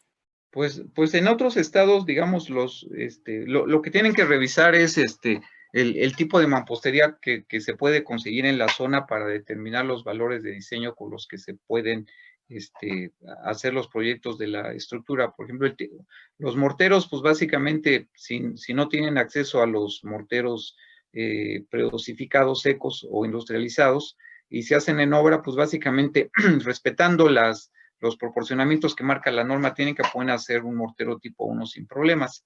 En el caso de las piezas es donde si, digamos, se tienen que buscar piezas que tengan la resistencia, digamos, de acuerdo a la norma y en función del tipo de proyecto que vaya yo a realizar, ¿no? En algunos casos, pues cuando no se consiguen, pues en la localidad, pues se tendrá que buscar la ciudad más importante donde conseguirlas, pero básicamente las normas técnicas de mampostería se pueden utilizar sin ningún problema en toda digamos, en toda la República Mexicana, y básicamente lo que tienen que cuidar es que las piezas que utilicen pues cumplan con los requisitos que marcan las normas en cuanto al tipo de pieza a utilizar, si es pieza de concreto, si es block, doble hueco, o si es multiperforada, que realmente cumpla con las resistencias que marca la norma, para que cuando hagan los diseños estructurales, pues las resistencias que obtienen de los muros, pues sí correspondan a lo que el muro realmente va a dar con las resistencias de piezas que consigan o que tengan en la localidad, ¿no? Ok, muchas gracias. Después, un par de preguntas acerca de bardas de mampostería. Una es acerca de cuál sería el desplome máximo para una barda de mampostería, y si hay alguna literatura que pueda recomendarse para el diseño de bardas de mampostería. Pues para el caso de bardas, no hay mucha información, desafortunadamente, porque hay quien las considera como elementos no estructurales cuando realmente sí tienen cierta responsabilidad. Yo me iría con, digamos, pues con lo que marca la norma técnica de desplomes, que a lo mejor para una barda 1 centímetro en 2,50 puede ser mucho. Pero esta sería ahorita la única referencia. En cuanto al diseño de bardas, pues uno tendría que, pues digamos, buscar algo de literatura en cuanto al diseño de la mampostería, flexión fuera del plano, porque finalmente la flexión es perpendicular al plano. En el caso de la mampostería confinada, pues es relativamente sencillo, porque pues los castillos en este caso funcionan como vigas en voladizo, digamos, que me van a dar la estabilidad del muro. Y en el caso de la mampostería reforzada interiormente, pues tengo una varilla al centro del muro con un brazo de palanca muy pequeño. Entonces, para el caso de las mamposterías, para las bardas, digamos, la solución más práctica pues es con muros confinados. Y si yo quiero manejar una barda con muros reforzados interiormente, pues tendré que manejar un espesor importante o colocarle contrafuertes a cada cierta distancia para que esa barda no se me mueva por tener un brazo de palanca muy pequeño, porque el acero en este caso queda al centro del espesor del muro. Muy bien, muchas gracias. Bueno, ya nos echamos casi un poquito más de 2 horas, pero vamos a hacer un par de preguntas más, si me permites. Claro que sí. Gracias. Preguntan si no hay reducción de resistencia en la mampostería por las piezas cortadas en los lados para el acomodo de varillas de refuerzo vertical, como las que vimos. Esa es una pregunta que al principio nos hicimos nosotros y se han hecho a los constructores que se las hemos mostrado. Pero si uno piensa en el objetivo de la pieza, es una pieza que trae un recorte para que ahí se meta la varilla. Y después esa varilla va a llevar un relleno de mortero. Entonces, finalmente esa celda va a quedar rellena de mortero. Y esa celda va a resistir más que una pieza que no tiene relleno de mortero, digamos, aunque no esté cortada. Sin embargo, también el diseño que tiene, digamos que no es una abertura completa, sino tiene como unas patitas hacia adentro, porque el recorte nada más son unos centímetros para que entre la varilla. Eso funciona como digamos, como un elemento que le da rigidez, y de las pruebas que se han hecho en laboratorio ahí en la empresa, se ha visto que se pueden alcanzar los mismos 90 kilos de resistencia a compresión con ese recorte que una pieza que no tiene, que no lo tiene. Aunque ya colocada la pieza, si uno, digamos, analiza, pues todas esas piezas con recorte quedan rellenas de mortero y finalmente esa zona queda como una pieza sólida. De acuerdo, muchas gracias. Otra pregunta. En el tema del losa transfer o de transición entre estacionamientos y vivienda, ¿qué recomendaciones tiene para las traves que soportan muros? Pues la recomendación más importante es primero que revisen el peralte por deformaciones, para evitar una deformación no mayor a la que resiste la mampostería. Acuérdense que la mampostería es un elemento que menos deformable que el concreto, entonces hay que revisar muy bien la flecha, y para eso pues hay que buscar un peralte que me genere una flecha pues del orden de la longitud de entre 480 para no generarle daño a la mampostería. Y otro aspecto que lo vivimos en una obra hace muchos años es que esa trave debe de permanecer apuntalada, aun cuando tenga 28 días el concreto, durante la construcción de los primeros pisos, para evitar una deformación prematura de esa pieza cuando tengo los primeros niveles de mampostería frescos, y evitar y evitar fisuras en los muros. Entonces son básicamente estas dos recomendaciones: de cuidar el peralte por deformaciones, y el mantener el mayor tiempo posible apuntalada la viga, para que no se me vaya deformando durante el proceso de construcción del muro. Ya una vez que el muro tiene su resistencia, incluso hasta le va a ayudar a la rigidez de la viga, pero mientras esté fresco puede ser sujeto a que se vaya deformando la viga y el muro se nos agriete, porque todavía no tiene la resistencia suficiente para tomar las deformaciones. De acuerdo, gracias. Bueno, una última pregunta antes de pedirte un apunte o nota final. que tiene que ver precisamente con la ejecución. ¿Qué estrategia puede ser propuesta para capacitar la mano de obra en la construcción con mampostería y así poder cumplir con las normas técnicas complementarias? Pues una estrategia, digamos, dentro digamos, de la empresa. Bueno, más bien hemos seguido dos estrategias. Dentro de la empresa de industria bloquera se ha manejado la estrategia de una capacitación a todas las obras donde se suministra el bloque para enseñarles a la correcta colocación del mismo. Yo creo que todas las empresas que fabrican bloque de concreto o piezas de barro deberían también dedicarle parte de su tiempo y de su y de su personal técnico a lo que es la capacitación de la colocación en obra, tanto a los bloqueros como a los albañiles y a los residentes, para fijarse en los detalles importantes en la construcción y ejecución de los muros, ¿no? Y otro aspecto creo que hemos hecho, y bueno, ya ha sido parte también de la labor pues en la SMIE, pues de generar información y documentos en cuanto a la capacitación y a la ejecución de los muros de mampostería, como es el caso del libro de edificaciones de mampostería, que ahí aprovecho para hacerles un comercial que todavía está a la venta. Ahorita por el tema de la pandemia, pues no pueden ir a la ESMI a comprarlo, pero si lo piden por correo, pues les va a llegar por mensajería. Creo que son las dos estrategias que se pueden seguir. Y yo creo que también las mismas empresas desarrolladoras, digo, conocemos algunas en las que también han implementado ya sus programas de capacitación para los bloqueros, y creo que es algo que en donde ganan tanto las empresas como los trabajadores, porque pues mientras mayor práctica tengan y